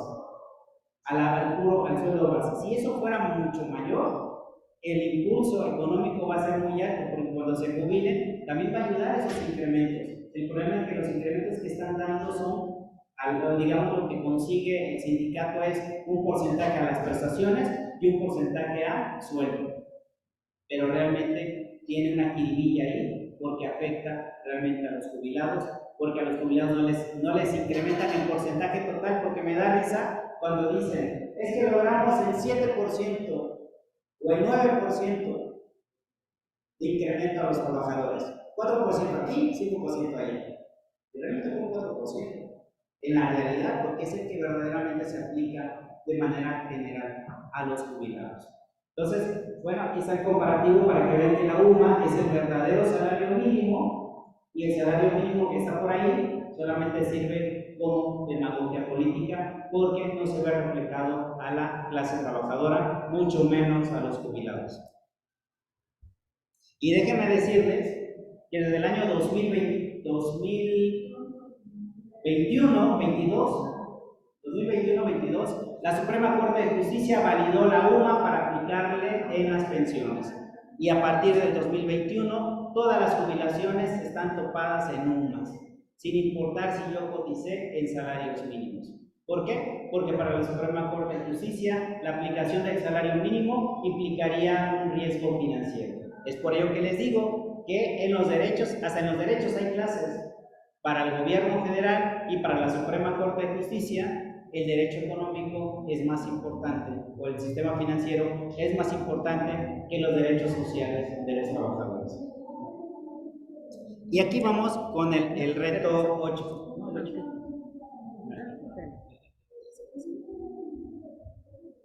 La ley del ISSSTE vigente hasta el año 2007. ¿Sabían ustedes? Y lo deben de saber muy bien. Antes de la vieja ley del ISSSTE, con la vieja ley del ISSSTE hoy abrogada por Felipe Calderón, si yo cumplía 28 años de servicio como mujer o 30 años de servicio como hombre, tenía derecho a una jubilación, ¿sí o no? Y vino nuestro presidente y dijo, no, vamos a desaparecer la ley del ISSSTE. Afortunadamente, por la lucha social que se hizo, ojo, y por la determinación de la Suprema Corte de Justicia, nació 10º transitorio, que es donde están ustedes, la mayoría de ustedes, en 10º transitorio. Pero ¿saben qué? La ley aplicable para ustedes no es ni cuentas individuales, ni es 10º transitorio, sino es esta ley. ¿Por qué? Porque con esta ley yo fui contratado y por lo tanto me debían de respetar las condiciones de trabajo. Y esa vieja ley del ISSSTE me decía que yo tenía que cumplir solamente un tiempo de servicio para lograr una pensión por jubilación. Y si yo dejaba mis aportaciones y por X o Y motivo me iba, o sea, dejaba de laborar, con 15 años de servicio y con 55 años de edad podía gozar de una pensión por edad y tipo de servicios. Desgraciadamente, la Suprema Corte de Justicia determinó que lo único que tenían ustedes no eran derechos. O sea, entonces, cuando se firma un papel no hay derechos. Claro que hay derechos porque se crean obligaciones. ¿Cómo es posible entonces que no haya derechos? ¿Saben qué dijo la Suprema Corte de Justicia? Que solamente teníamos expectativa. Por eso de que ningún abogado puede ganar. Si hay un abogado llega y dice, oye, yo puedo hacer que te jubiles con 30 años de servicio, no importando tu edad, los está engañando. La Suprema Corte de Justicia determinó que esta vieja ley del ISSSTE solamente generaba expectativa de derecho a los trabajadores. A los únicos que generaba expectativa. A los únicos que les generaba derecho eran los que habían cumplido la jubilación con esta vieja ley del ISSSTE. Es decir, Dijo la Suprema Corte de Justicia, si yo cumplí hasta antes del 31 de marzo del 2007 30 años de servicio como hombre o 28 años de servicio como mujer, entonces sí podía ya jubilar. O sea, no lo hice, me estoy jubilando 10 años después, sí te puedes jubilar con la vieja ley del ISSSTE. Pero si yo soy un trabajador que estoy con esta vieja ley, pero solamente llevaba cotizando, trabajando al ISSSTE 15 años, 20 años, menos de 28 como mujer, menos de 30 años como hombre, dijo la Suprema Corte de Justicia, a ver, trabajador, tú no tienes derecho sobre esa ley, tú solamente tenías expectativas, porque todavía no te has jubilado, porque todavía no has cumplido los requisitos de la jubilación. Es decir, dice la Suprema Corte de Justicia, todavía no sabemos si vas a llegar a la jubilación, igual te quedas en el camino. Por lo tanto, tú no tienes derechos, tienes expectativa. Por eso de ahí nació la palabra expectativa de derecho comparado con los derechos adquiridos. Por eso es de que nadie se puede jubilar si no cumple una edad con décimo transitorio. Y es como le damos vigencia a la nueva ley de décimo transitorio. Y el décimo transitorio, señores, nace supuestamente porque nosotros nos estamos jubilando muy joven. Decía Felipe Calderón, presionado por el Fondo Monetario Internacional, que en México nos estamos jubilando muy jóvenes. Y sí, en algunos aspectos, muchos ya a los 40 y tantos años ya estaban pensionados, ¿sí o no? Supieron, me imagino de algún caso, que menos de 50 años ya estaban jubilados.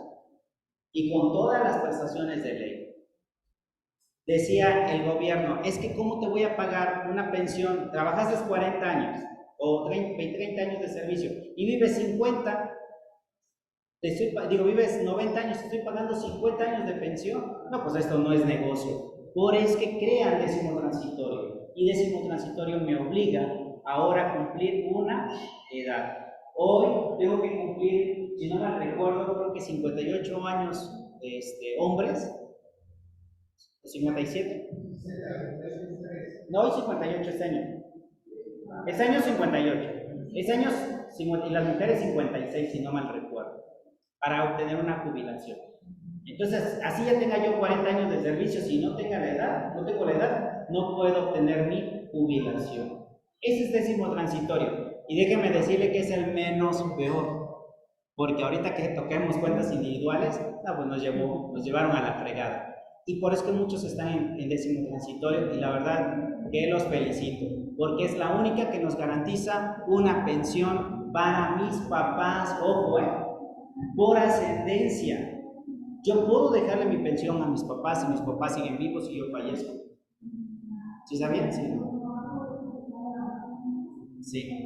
Bueno, para los que no saben, lo puedo dar. En décimo transitorio, yo le puedo dejar la pensión a mis papás, se los puedo dejar a mis hijos, siempre y cuando sean menores de edad, hasta la mayoría o hasta que culminen su carrera.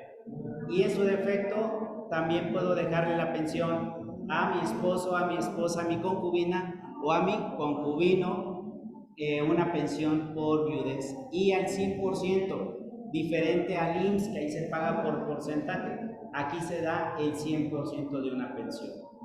Y la ventaja de décimo transitorio que nos permite es que si los dos son trabajadores en activo, las parejas, casados o concubinos, tienen derecho a gozar también de la pensión al 100% de viudez. Desgraciadamente el ISSSTE, fíjense, el ISSSTE mañosamente cuando le conviene nos aplica la jurisprudencia y cuando no nos conviene nos dice pues que se dé cuenta el trabajador. Desde el año 2009 tenemos una jurisprudencia que obliga al ISSSTE a quitar dos artículos de la ley, de la vieja ley del ISSSTE, artículo 51, de la nueva ley del reglamento del otorgamiento de pensiones, artículo 12, que dice, ya se declaró inconstitucional, donde decía el ISSSTE que si tenía yo dos pensiones, no podía gozar de ambas si superaban los 10 salarios mínimos, hoy 10 sumas, y eso es ilegal. Por eso es que se puede pelear hasta el 100% de la pensión. Y todavía otro reclamo que al rato voy a tocar que se llama incompatibilidad. Y hasta me han hablado compañeros de ustedes porque fallece su pareja siendo trabajador en activo. Y el ISSSTE cuando van por la pensión por viudez, ¿qué creen que les dice el ISSSTE? Ok, si tienen hijos, pues va para los hijos. Pero si no hay hijos, dice, o los hijos son mayores de edad, dice el ISSSTE, o renuncias y te doy la pensión por viudez, o te esperas hasta tu jubilación y te doy la pensión por viudez para que la goces. Eso es inconstitucional. También lo regula el artículo 51 de la vieja ley del ISSSTE y el artículo 12 del reglamento para el otorgamiento de pensiones. Eso es ilegal. Yo sí tengo derecho a gozar de la pensión de mi esposo, de mi esposa, concubina, concubino, al 100%, salvo que tenga hijos, se reparten partes iguales, hijos y mamá, o papá, como si fuera un hijo más, y se reparten partes iguales la pensión, y hasta que los hijos cumplan la mayoría de edad o dejen de estudiar, se recupera el 100% de la pensión a favor del trabajador viudo o viuda. Y eso es para mí muy importante, porque décimo transitorio comparado a cuentas individuales, por ejemplo, a mí décimo transitorio no me obliga a pagar un seguro. Yo por eso puedo dar mi pensión por viudez o por orfandad, y acá no, acá tengo que pagar un seguro de sobrevivencia.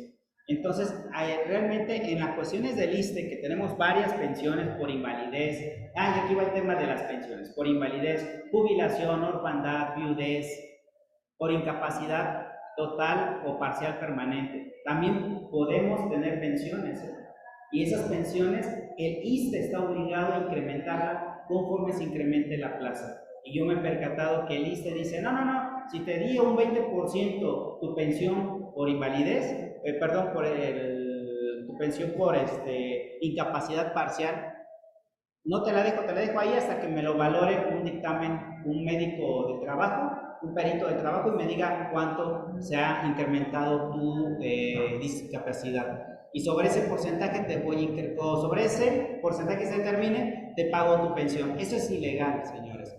La pensión por riesgo de trabajo o invalidez se incrementa conforme se incrementa la plaza. Por eso que les digo que si los sindicatos peleáramos más sobre el monto del sueldo base, hay un beneficio en consecuencia a los jubilados. Y ustedes cuando sean jubilados lo van a ver, que va a haber una repercusión cuando no se logran buenos acuerdos por parte del sindicato. Hasta los jubilados están ahí en ese mismo costal, porque los incrementos también se ven afectados a ellos también. Entonces es por ello que para mí, décimo transitorio es lo mejor que hay comparado con cuentas individuales, pero no era lo mejor comparado con la vieja ley del ISSSTE. Entonces, si nos damos cuenta en la línea del tiempo, el gobierno federal nunca va a crear leyes que beneficien a la clase trabajadora hablando de reformas al sistema pensionario. Por ello es que nosotros hemos promovido diferentes iniciativas de ley, porque realmente los gobiernos en turno no han hecho su chamba que verdaderamente les corresponde. Y aquí es donde viene ese tema, que es cambio de régimen, que muchos cambiaron. ¿Alguno eligió cambio de régimen de décimo a cuentas individuales? ¿Alguien de los que están aquí? ¿No? Nadie. Ustedes. Bueno, desgraciadamente se cometieron esos errores porque hubo una presión por parte de algunos sindicatos, por parte del mismo gobierno federal, a difundir información falsa. Les vendieron maravillas, les vendieron lo máximo, la panacea, que cuentas individuales nos iba a generar una vida digna, y además nos iba a dar un bono por elegir cuentas individuales, y que ese bono, cuando yo me jubilara, pues me iban a dar con 2 o 3 o 4 millones dependiendo del puesto, y que con ese dinero uno podía irse de vacaciones, comprar auto, no sé, departamentos, invertirlo. ¿Y qué creen? Que la realidad fue muy diferente. Cuentas individuales solamente me garantiza en promedio el 30% del sueldo que tengo como pensión. Cuentas individuales me obligan a aportar para mi pensión. ¿Esto qué significa? Desembolsar de mi dinero. Cuentas individuales significa que el gobierno deja su función como garante de la seguridad social y se lo deja a la iniciativa privada. Esto significa que empresas privadas van a manejar mi dinero, con el riesgo de que esas empresas privadas se lleven mi dinero. Cuentas individuales fue el negocio del siglo, pero para los empresarios, para el gobierno en turno, no para el trabajador. Cuentas individuales generan más pobreza, como lo he repetido.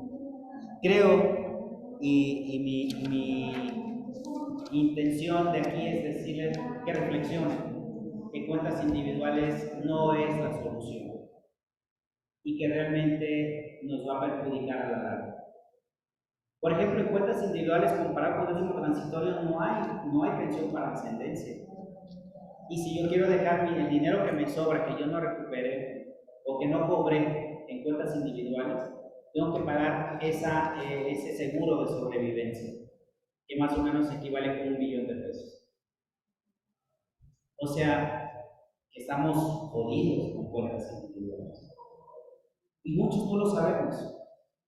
Muchos de manera intencional lo hicimos, otros engañados en el sentido de que es que si tú estás casado, si el ISSSTE te va a negar la pensión de tu pareja, vete con cuentas individuales porque tu pareja se está en décimo transitorio. Yo conozco a muchas parejas que están en ese sentido, que su esposo o la esposa están en cuentas y la pareja está en décimo transitorio, porque fueron engañados hasta por su propio sindicato. Y les dijo, no hombre, no, tú agarra cuentas individuales porque si llega a fallecer tu pareja, el ISSSTE no te va a dar la pensión de tu pareja, se va a perder, cuando eso es mentira. Desde el año 2009 hay una jurisprudencia que obliga al ISSSTE a que pague la pensión por viudez en el momento que sea y en cualquier estado que esté. Pero en el momento que uno se pensiona, lo niega, el ISSSTE lo niega, pero eso no significa que no está obligado el ISSSTE a otorgarlo, y para eso pues tendrían que demandarlo. Para que vean que cuando les conviene el ISSSTE, pues nos aplica lo que dice la Suprema Corte de Justicia. Y cuando hay una jurisprudencia que realmente sí nos beneficia, el ISSSTE se hace el occiso y no nos los aplica. ¿Y saben por qué no nos los aplica? Porque les conviene. Porque ¿saben cuánto dinero no se ahorra? Yo tengo una clienta que en el año 2009 murió su esposo. Ella era profesora frente al grupo de la SEP del Estado de Michoacán, de la sección 18, porque yo soy asesor de la sección 22 de Oaxaca, la sección 18 de Michoacán y la CETEC de Guerrero, soy el asesor jurídico, y esa persona me buscó en el año 2018 para que yo le consiguiera la pensión por viudez, y el ISSSTE le había negado desde el año 2009. ¿Saben cuánto les debe ya el ISSSTE de pura pensión? Son $4 millones. Ya se les va a pagar, pero ¿qué creen? Que el ISSSTE solamente me va a robar como 4 años porque hay una jurisprudencia, hasta eso, es lo que les digo, siempre en contra de nosotros. Hay una jurisprudencia que me obliga o que obliga al trabajador que solamente tiene 5 años para reclamar las diferencias. O sea, yo puedo reclamar la pensión por viudez, así haya pasado 15, 20, 30, 40 años, pero las diferencias solamente los últimos 5 años, a partir de que yo hago mi petición. Y como en pensión la hice en el 2018, me están pagando desde el año 2013 para acá. ¿Y qué pasa del año 2009, 2010, 2011, 2012? Pues se lo regalamos a ISSSTE. A eso le tira el ISSSTE, a que ustedes no sepan a qué se tienen derecho. ¿Para qué? Para que ellos sigan robando el dinero que es de ustedes. Esto es lo que genera el ISSSTE, señores. Y ahí ven el comparativo, que precisamente esta lámina nos dice cómo están las pensiones del décimo transitorio comparado con cuentas individuales. Lo que les puedo decir es que yo, en décimo transitorio, con tener por lo menos 15 años de servicio, puedo obtener mi pensión. Con la vieja ley del ISSSTE, 55 años. Con décimo transitorio, 60 años de edad. En cambio, cuentas individuales tengo que cumplir 25 años de servicio para obtener una pensión. O si llego a la cesantía, más de 60 años, entonces me van a dar el mínimo, porque pues no cumple lo suficiente, pero necesito estar laborando para gozar de este derecho en cuentas individuales. Entonces, vean las diferencias por ejemplo, que tenemos uno que es bien importante, fíjense que se me estaba olvidando, aguinaldos. ¿Ustedes cuánto ganan de aguinaldo? 40 días, nada más. Ok. En la SEP se pagan 90 días. En la SEP. ¿Qué pasa si yo estoy en décimo transitorio? En décimo transitorio me pagan 40 días, 20 días en noviembre, 20 días en enero, a los jubilados. En cuotas individuales desaparece, señores. No hay pago de aguinaldo. Y también el incremento de la pensión desaparece como tal. En cuotas individuales se incrementa conforme a la inflación, siempre y cuando tengamos dinero de fondo, y a los de décimo transitorio se les paga conforme al incremento que tenga la plaza que yo ocupaba o conforme a la inflación. Y si yo me jubilé en el periodo 93 al 2001, tengo derecho a que sea el incremento conforme a la UMA. Antes era conforme al salario mínimo. Y realmente pues no me conviene ese, me conviene más el sueldo base que la UMA. Entonces, es así como se incrementa. Vean la diferencia. Por ejemplo, en cuotas individuales solamente hay pensiones por viudez y por orfandad. Aquí tenemos por ascendencia, como se los había repetido, yo le puedo dejar a mi mamá o a mi papá, siempre y cuando estén vivos y yo no tenga esposo o esposa, es decir, yo sea hijo o hija soltera. ¿No? Entonces, acá, por ejemplo, yo tengo que cumplir de acuerdo a al monto mínimo para jubilarme en cuotas individuales, y en ese transitorio mi pensión nace con el sueldo por medio del último de servicios. Ahí no necesito hacer ninguna aportación para la jubilación. Entonces, si ven realmente esta tabla, pues es mejor, es mucho mejor décimo transitorio comparado a cuentas individuales.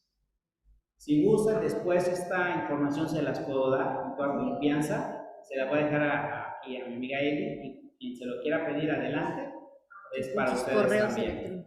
Se me olvidó comentar, para que no estén anotando, va a ser para ustedes. Va a ser para ustedes.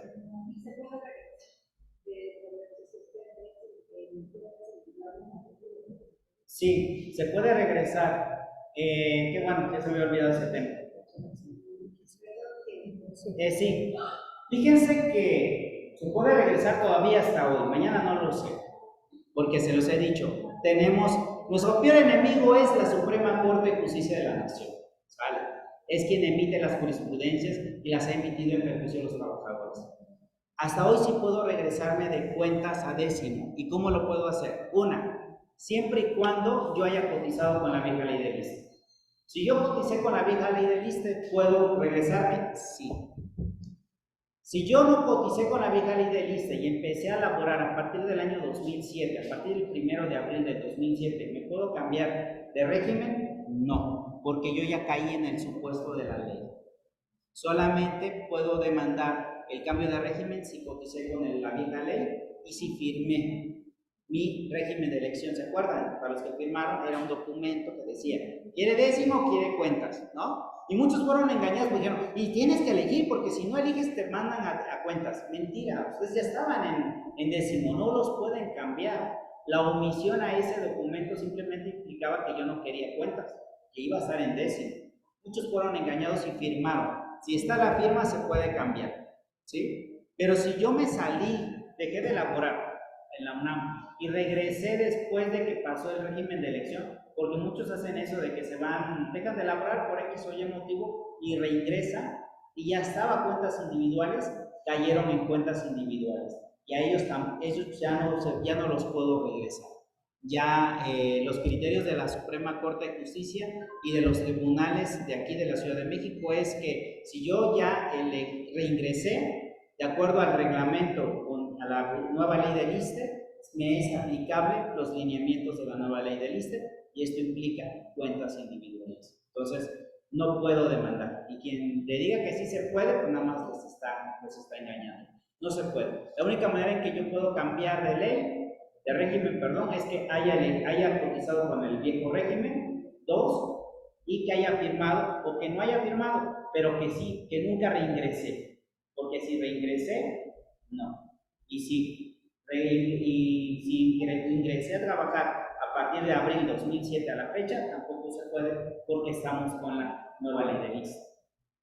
Y precisamente sobre este tema el año pasado, en noviembre, yo fui invitado en la Comisión de Seguridad Social, porque se iba a debatir una iniciativa de ley presentada por el diputado Porras de Sonora, Baja California, perdón.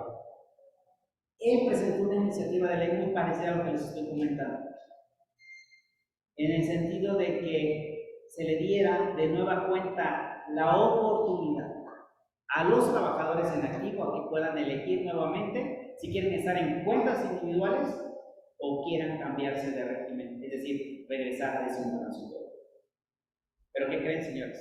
Sí, la iniciativa el dictamen fue votado por unanimidad. Todos los partidos políticos votaron a favor, todos, sin importar el color, y todo el mundo hablando muy bonito, que era una justicia social para los trabajadores, etcétera, etcétera, etcétera. Señores, es la fecha que no ha pasado a los coordinadores de bancada. ¿Qué significa esto? Que no va a pasar, porque esto implicaría que desapareciera cuentas individuales, porque mucha gente todavía sigue en décimo transitorio y al final tendría que modificar la ley. No va a pasar. Y muchos fueron conmigo y me dijeron, oye, licenciado, esto ya es ley, porque muchos demandaron conmigo, creo que como 200 personas, y muchos me dijeron, licenciado, pero si esto ya es ley, ¿para qué demando? Y les dije, es que ustedes no leen. O sea, solamente escuchan lo que quieren escuchar, pero no leen. En un proceso legislativo, hablando del derecho parlamentario, existen los lineamientos o un proceso para llegar, que una iniciativa de ley llegue a su fase final, que es como tal la ley. Y esta fase quedó en un dictamen. Todas las leyes, todas las iniciativas de ley que se presentan en la Cámara de Diputados o Cámara de Senadores, llegan primero a la comisión que corresponde. En este caso hablamos de seguridad social, y quien lo conoce es la Comisión de Seguridad Social. Una vez que se aprueba en la Comisión de Seguridad Social, se pasa al coordinador de bancada para que ellos decidan o determinen sea el que la presente en el pleno. Pero antes de que la presente en el pleno, tienen que pasarla con todos sus pares, sus colegas, diputados o senadores, para que la estudien, analicen y la discutan. Y si ellos tienen a bien que está bien la iniciativa de ley, que cumple con los lineamientos, es más, antes se pasa por la Secretaría de Hacienda para ver si existe el dinero suficiente, el presupuesto suficiente para que esa iniciativa de ley sea viable. Y si no pasa por la Comisión de Hacienda, no pasa al pleno. Y ya cuando ya pasamos de eso, llega al pleno, y entonces en el pleno es donde están todos los diputados que ustedes luego ven en la tele, y cada uno da por partido, o ellos deciden quién da su punto de vista sobre la iniciativa de ley, y eso se llama la discusión, y al final se da la aprobación.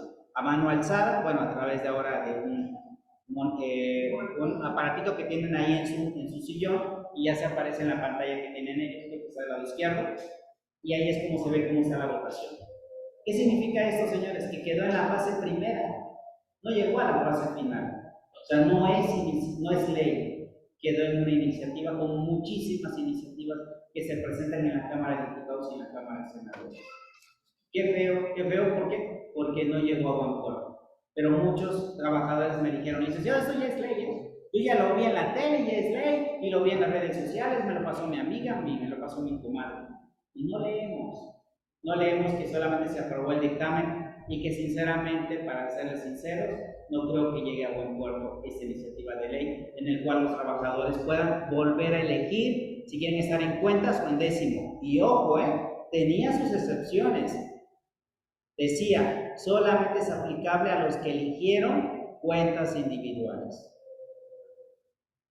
Es decir, que hayan cotizado con la vieja ley. Si yo no coticé con la vieja ley, inicié a laborar a partir de abril del 2007, esa ley no me es aplicable. O sea, de que tampoco esa ley era aplicable para todos. Iba enfocada a un determinado tipo de población de la base trabajadora.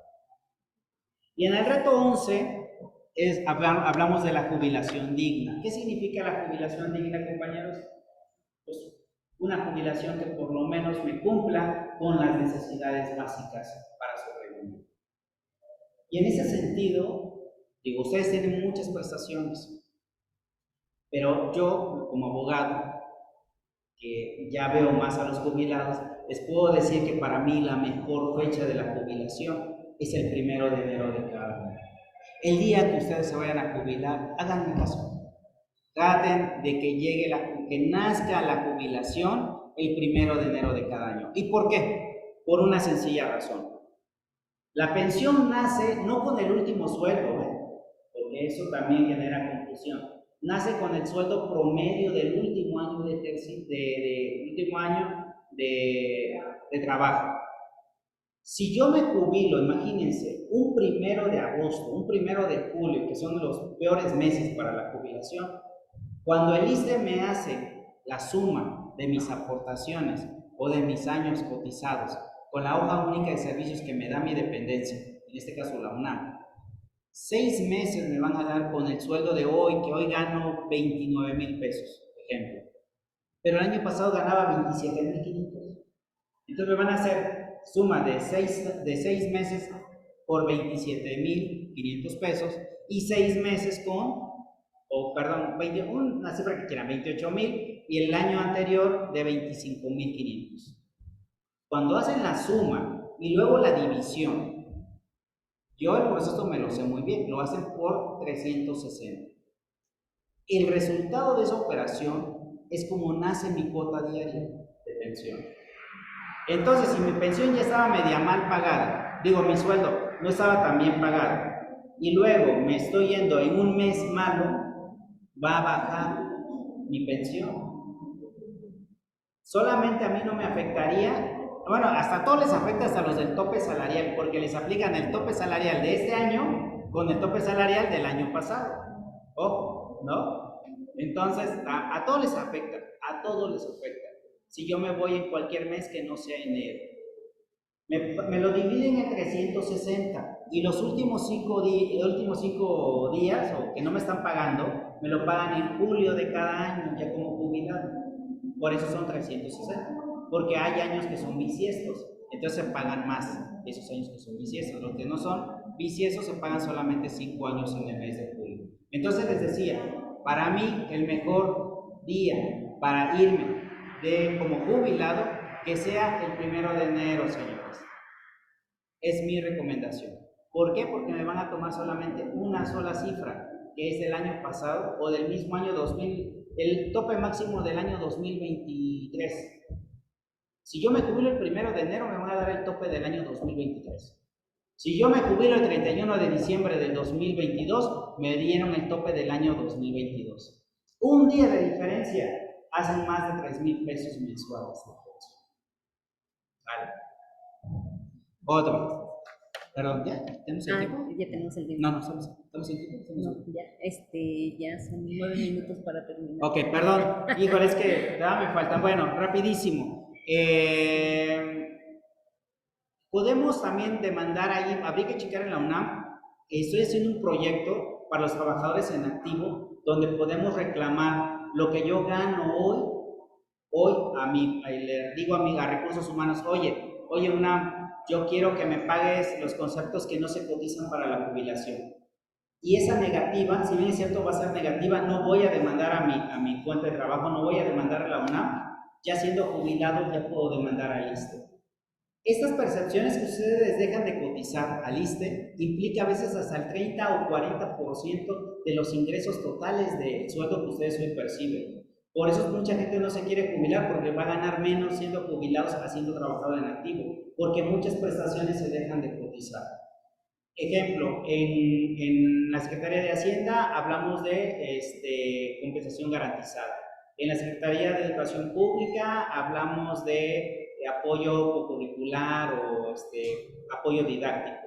Y en cuestiones de salud se le llama apoyo, asignación bruta y de la rama médica, paramédica y afines. Ellos pierden de 5,000 a 8,000 pesos mensuales, solamente porque mi dependencia no cotizó estas aportaciones. Hoy yo tengo un proyecto que estamos haciendo, que ya lo estamos reclamando como trabajador en activo, solamente hago una petición a recursos humanos y ya cuando me jubilo, entonces ya puedo demandar. Pero solamente lo puedo hacer con 1 año de anticipación. Si no lo hago si lo hago después antes de que me vaya a jubilar, pero con una fecha inferior a 1 año, no va a proceder. Pues ya no puedo seguir más porque ya tenemos el tiempo encima. Me faltaron las conclusiones, pero bueno, espero que les haya gustado. Muchas gracias y espero a las preguntas y respuestas. Gracias. Bien, compañeros, si alguien no está, tiene preguntas para darle un paso. Levanten la mano, por favor, y Sí, traje mi conceladora No me con el hubiera micrófono y dicho, se me hubiera escucha. dicho. Mire, Ay, no lo. yo andaba anunciando. la portabilidad y cuáles son los requisitos. En el IMSS. Estos no los pero si usted me sugiere un consejo, yo le diría saque su pensión por el IMSS y saque su pensión por el ISSSTE. En el IMSS, con que usted fue, cuántas semanas cotizó? 7 años.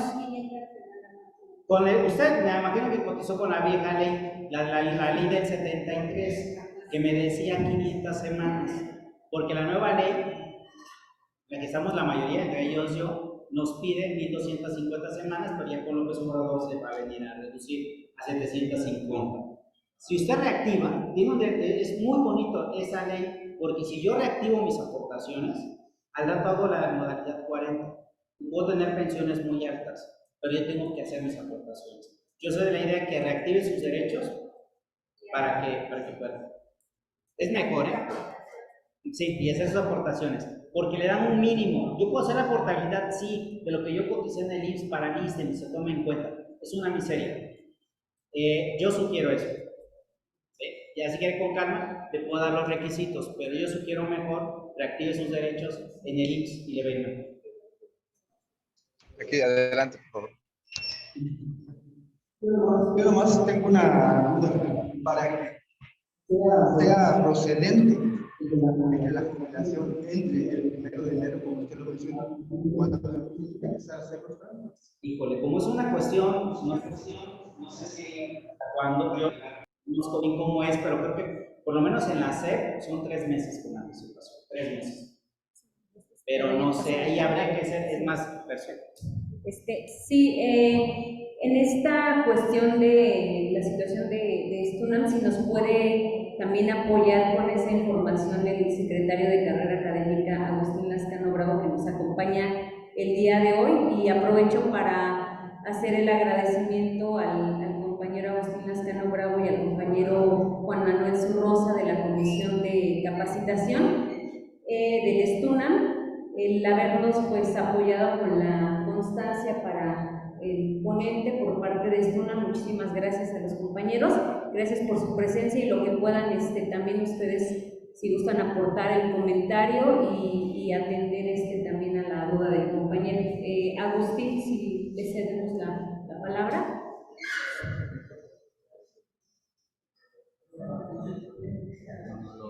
Sí. Buenas tardes, señor oponente, maestros, en general. Lo que pasa es que nosotros, recuerden que tenemos un programa de retiro. ¿Qué es el programa de retiro mínimo? Damos a baja inmediata. Damos baja inmediatamente y adicional a lo que marca el contrato colectivo de trabajo, nos dan 6 meses de salario, adicionalmente entran los 3 meses de jubilación y tenemos 9 meses. Independiente de lo que marque el contrato colectivo en su clausulado, y aparte un bono de 30,000 pesos. Por eso aquí sí podemos empatar lo que dice el ponente, porque aquí hay a partir del 16 de enero, o a partir del 1 de enero, la gente que se jubila para tener todo el incremento de los periodos de ingreso, lo que es. Pero recuerden que igualmente la ley.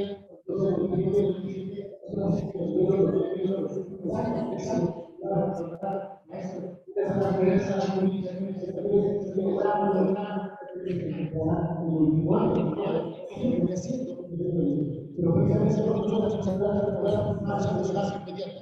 Esa gas inmediata, de 6 meses, 3 meses, 9 meses, de 30.000 pesos, gracias.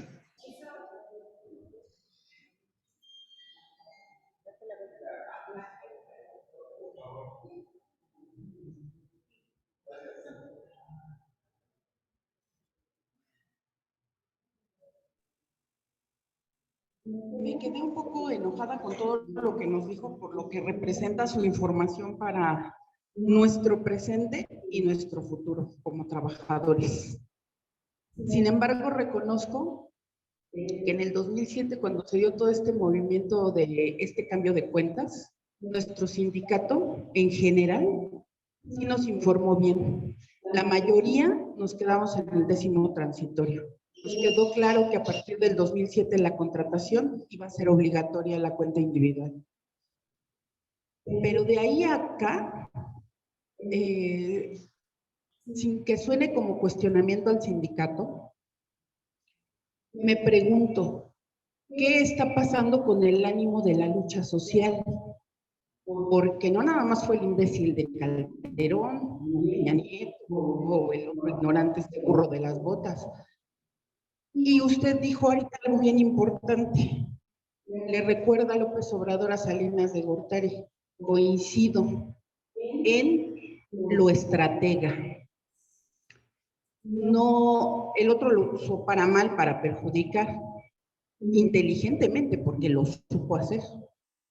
López Obrador lo está haciendo desde mi muy particular y nunca humilde punto de vista, para mí. Sin embargo, en general, la lucha social la siento muy apagada. ¿Cómo está ahorita la situación en Francia? Nada menos. Está paralizado el país por este cambio o esta adaptación a lo neoliberal. Perdón, y fueron 2 años nada más, ¿eh? Exacto. O sea, con Macron solamente modificó la ley de 62 a 64 años para obtener una jubilación. 2 años.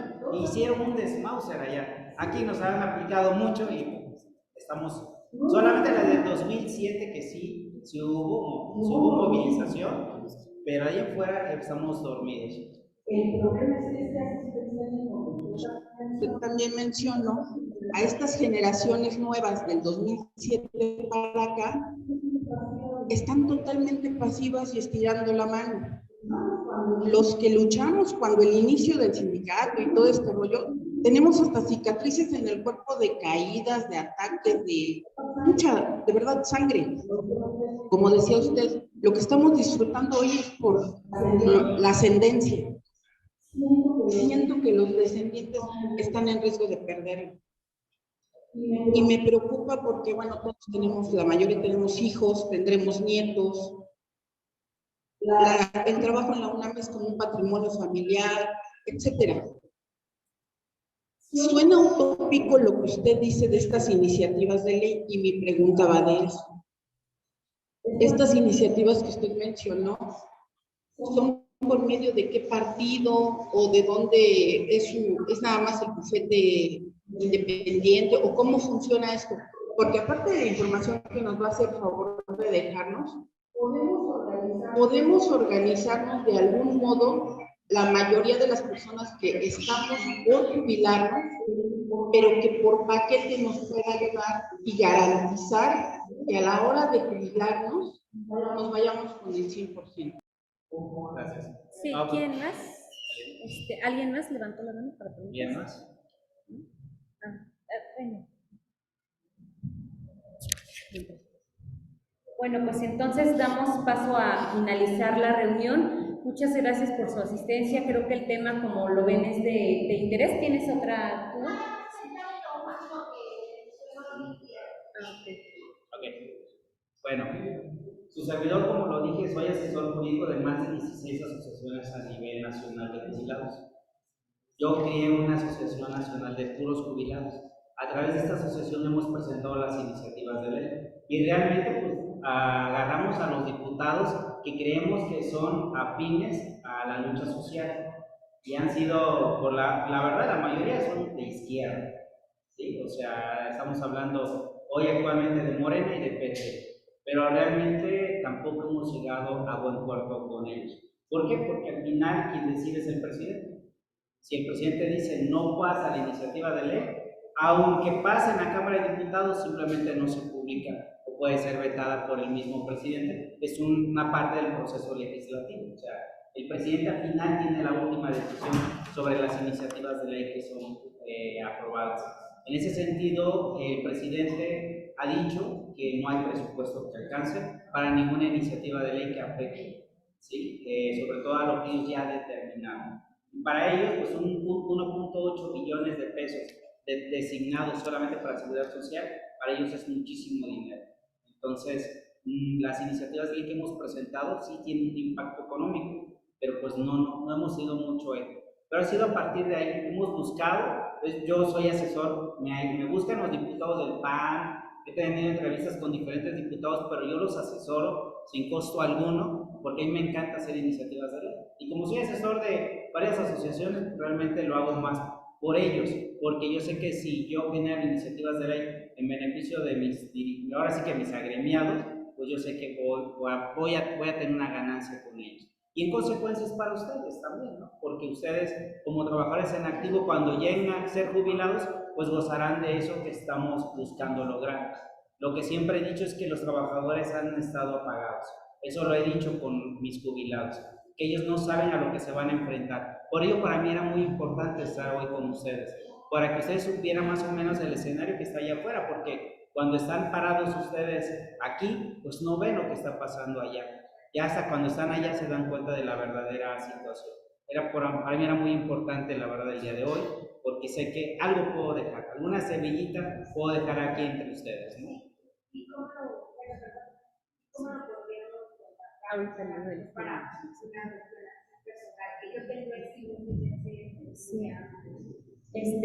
Gracias. En ese sentido, bueno, la información que tenemos es que además de esta plática, tenemos próximamente la jornada de asesorías jurídicas con el maestro Edel Genshi, que nos va a estar acompañando y se va a enfocar a esas dudas de manera individual. Vamos a hacer también la convocatoria para que sepan qué día puede venir, en qué horario, y ustedes se contacten con nosotros para hacerles un espacio durante ese día, como una especie de cita. ¿Por qué cita?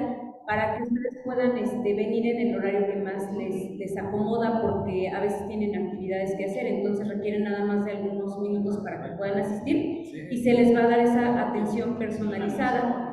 Entonces, en ese sentido, pues la vamos a generar. Creo que es parte, digamos, complementaria de esta plática, porque como ven, el tema es abundante y no nos da 2 horas para abordarlo. Y pues recordarles que vamos a estar también rato en otra próxima plática, que es el mismo tema, pero para que también puedan asistir los compañeros del turno vespertino. Estaremos de 2 a 4 aquí en esta sala del Auditorio Lascano, y también estaremos pues compartiendo la liga vía Zoom para que se puedan conectar igual en el de la tarde si así lo consideran. Y pues espero que les haya agradado esta plática del ponente, que es muy interesante. También maneja redes sociales, tiene Facebook, tiene canal de YouTube. Toda esa información ahorita se la vamos a enviar, tanto digamos, lo que compartió en pantalla, esta presentación se la vamos a hacer llegar, y toda la información del ponente.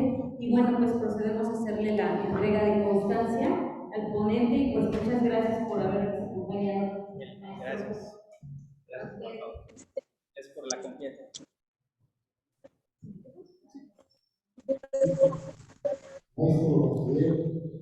Porque a nombre de la comunidad de CCH Naucalpan, de mi secretario general y bueno, de los representantes sindicales que estamos aquí presentes, tendremos este reconocimiento. 2 horas, una que tiene que ver con los valores de las ciudades, que tiene que ver mucho con el tema que usted nos dio, y bueno, mi camarada de vueltas. Muchas gracias, y que no sea la primera vez que nos visita.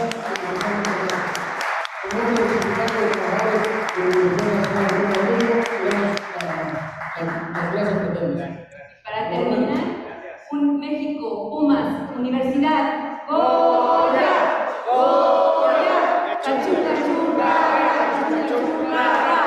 ¡Goya Universidad!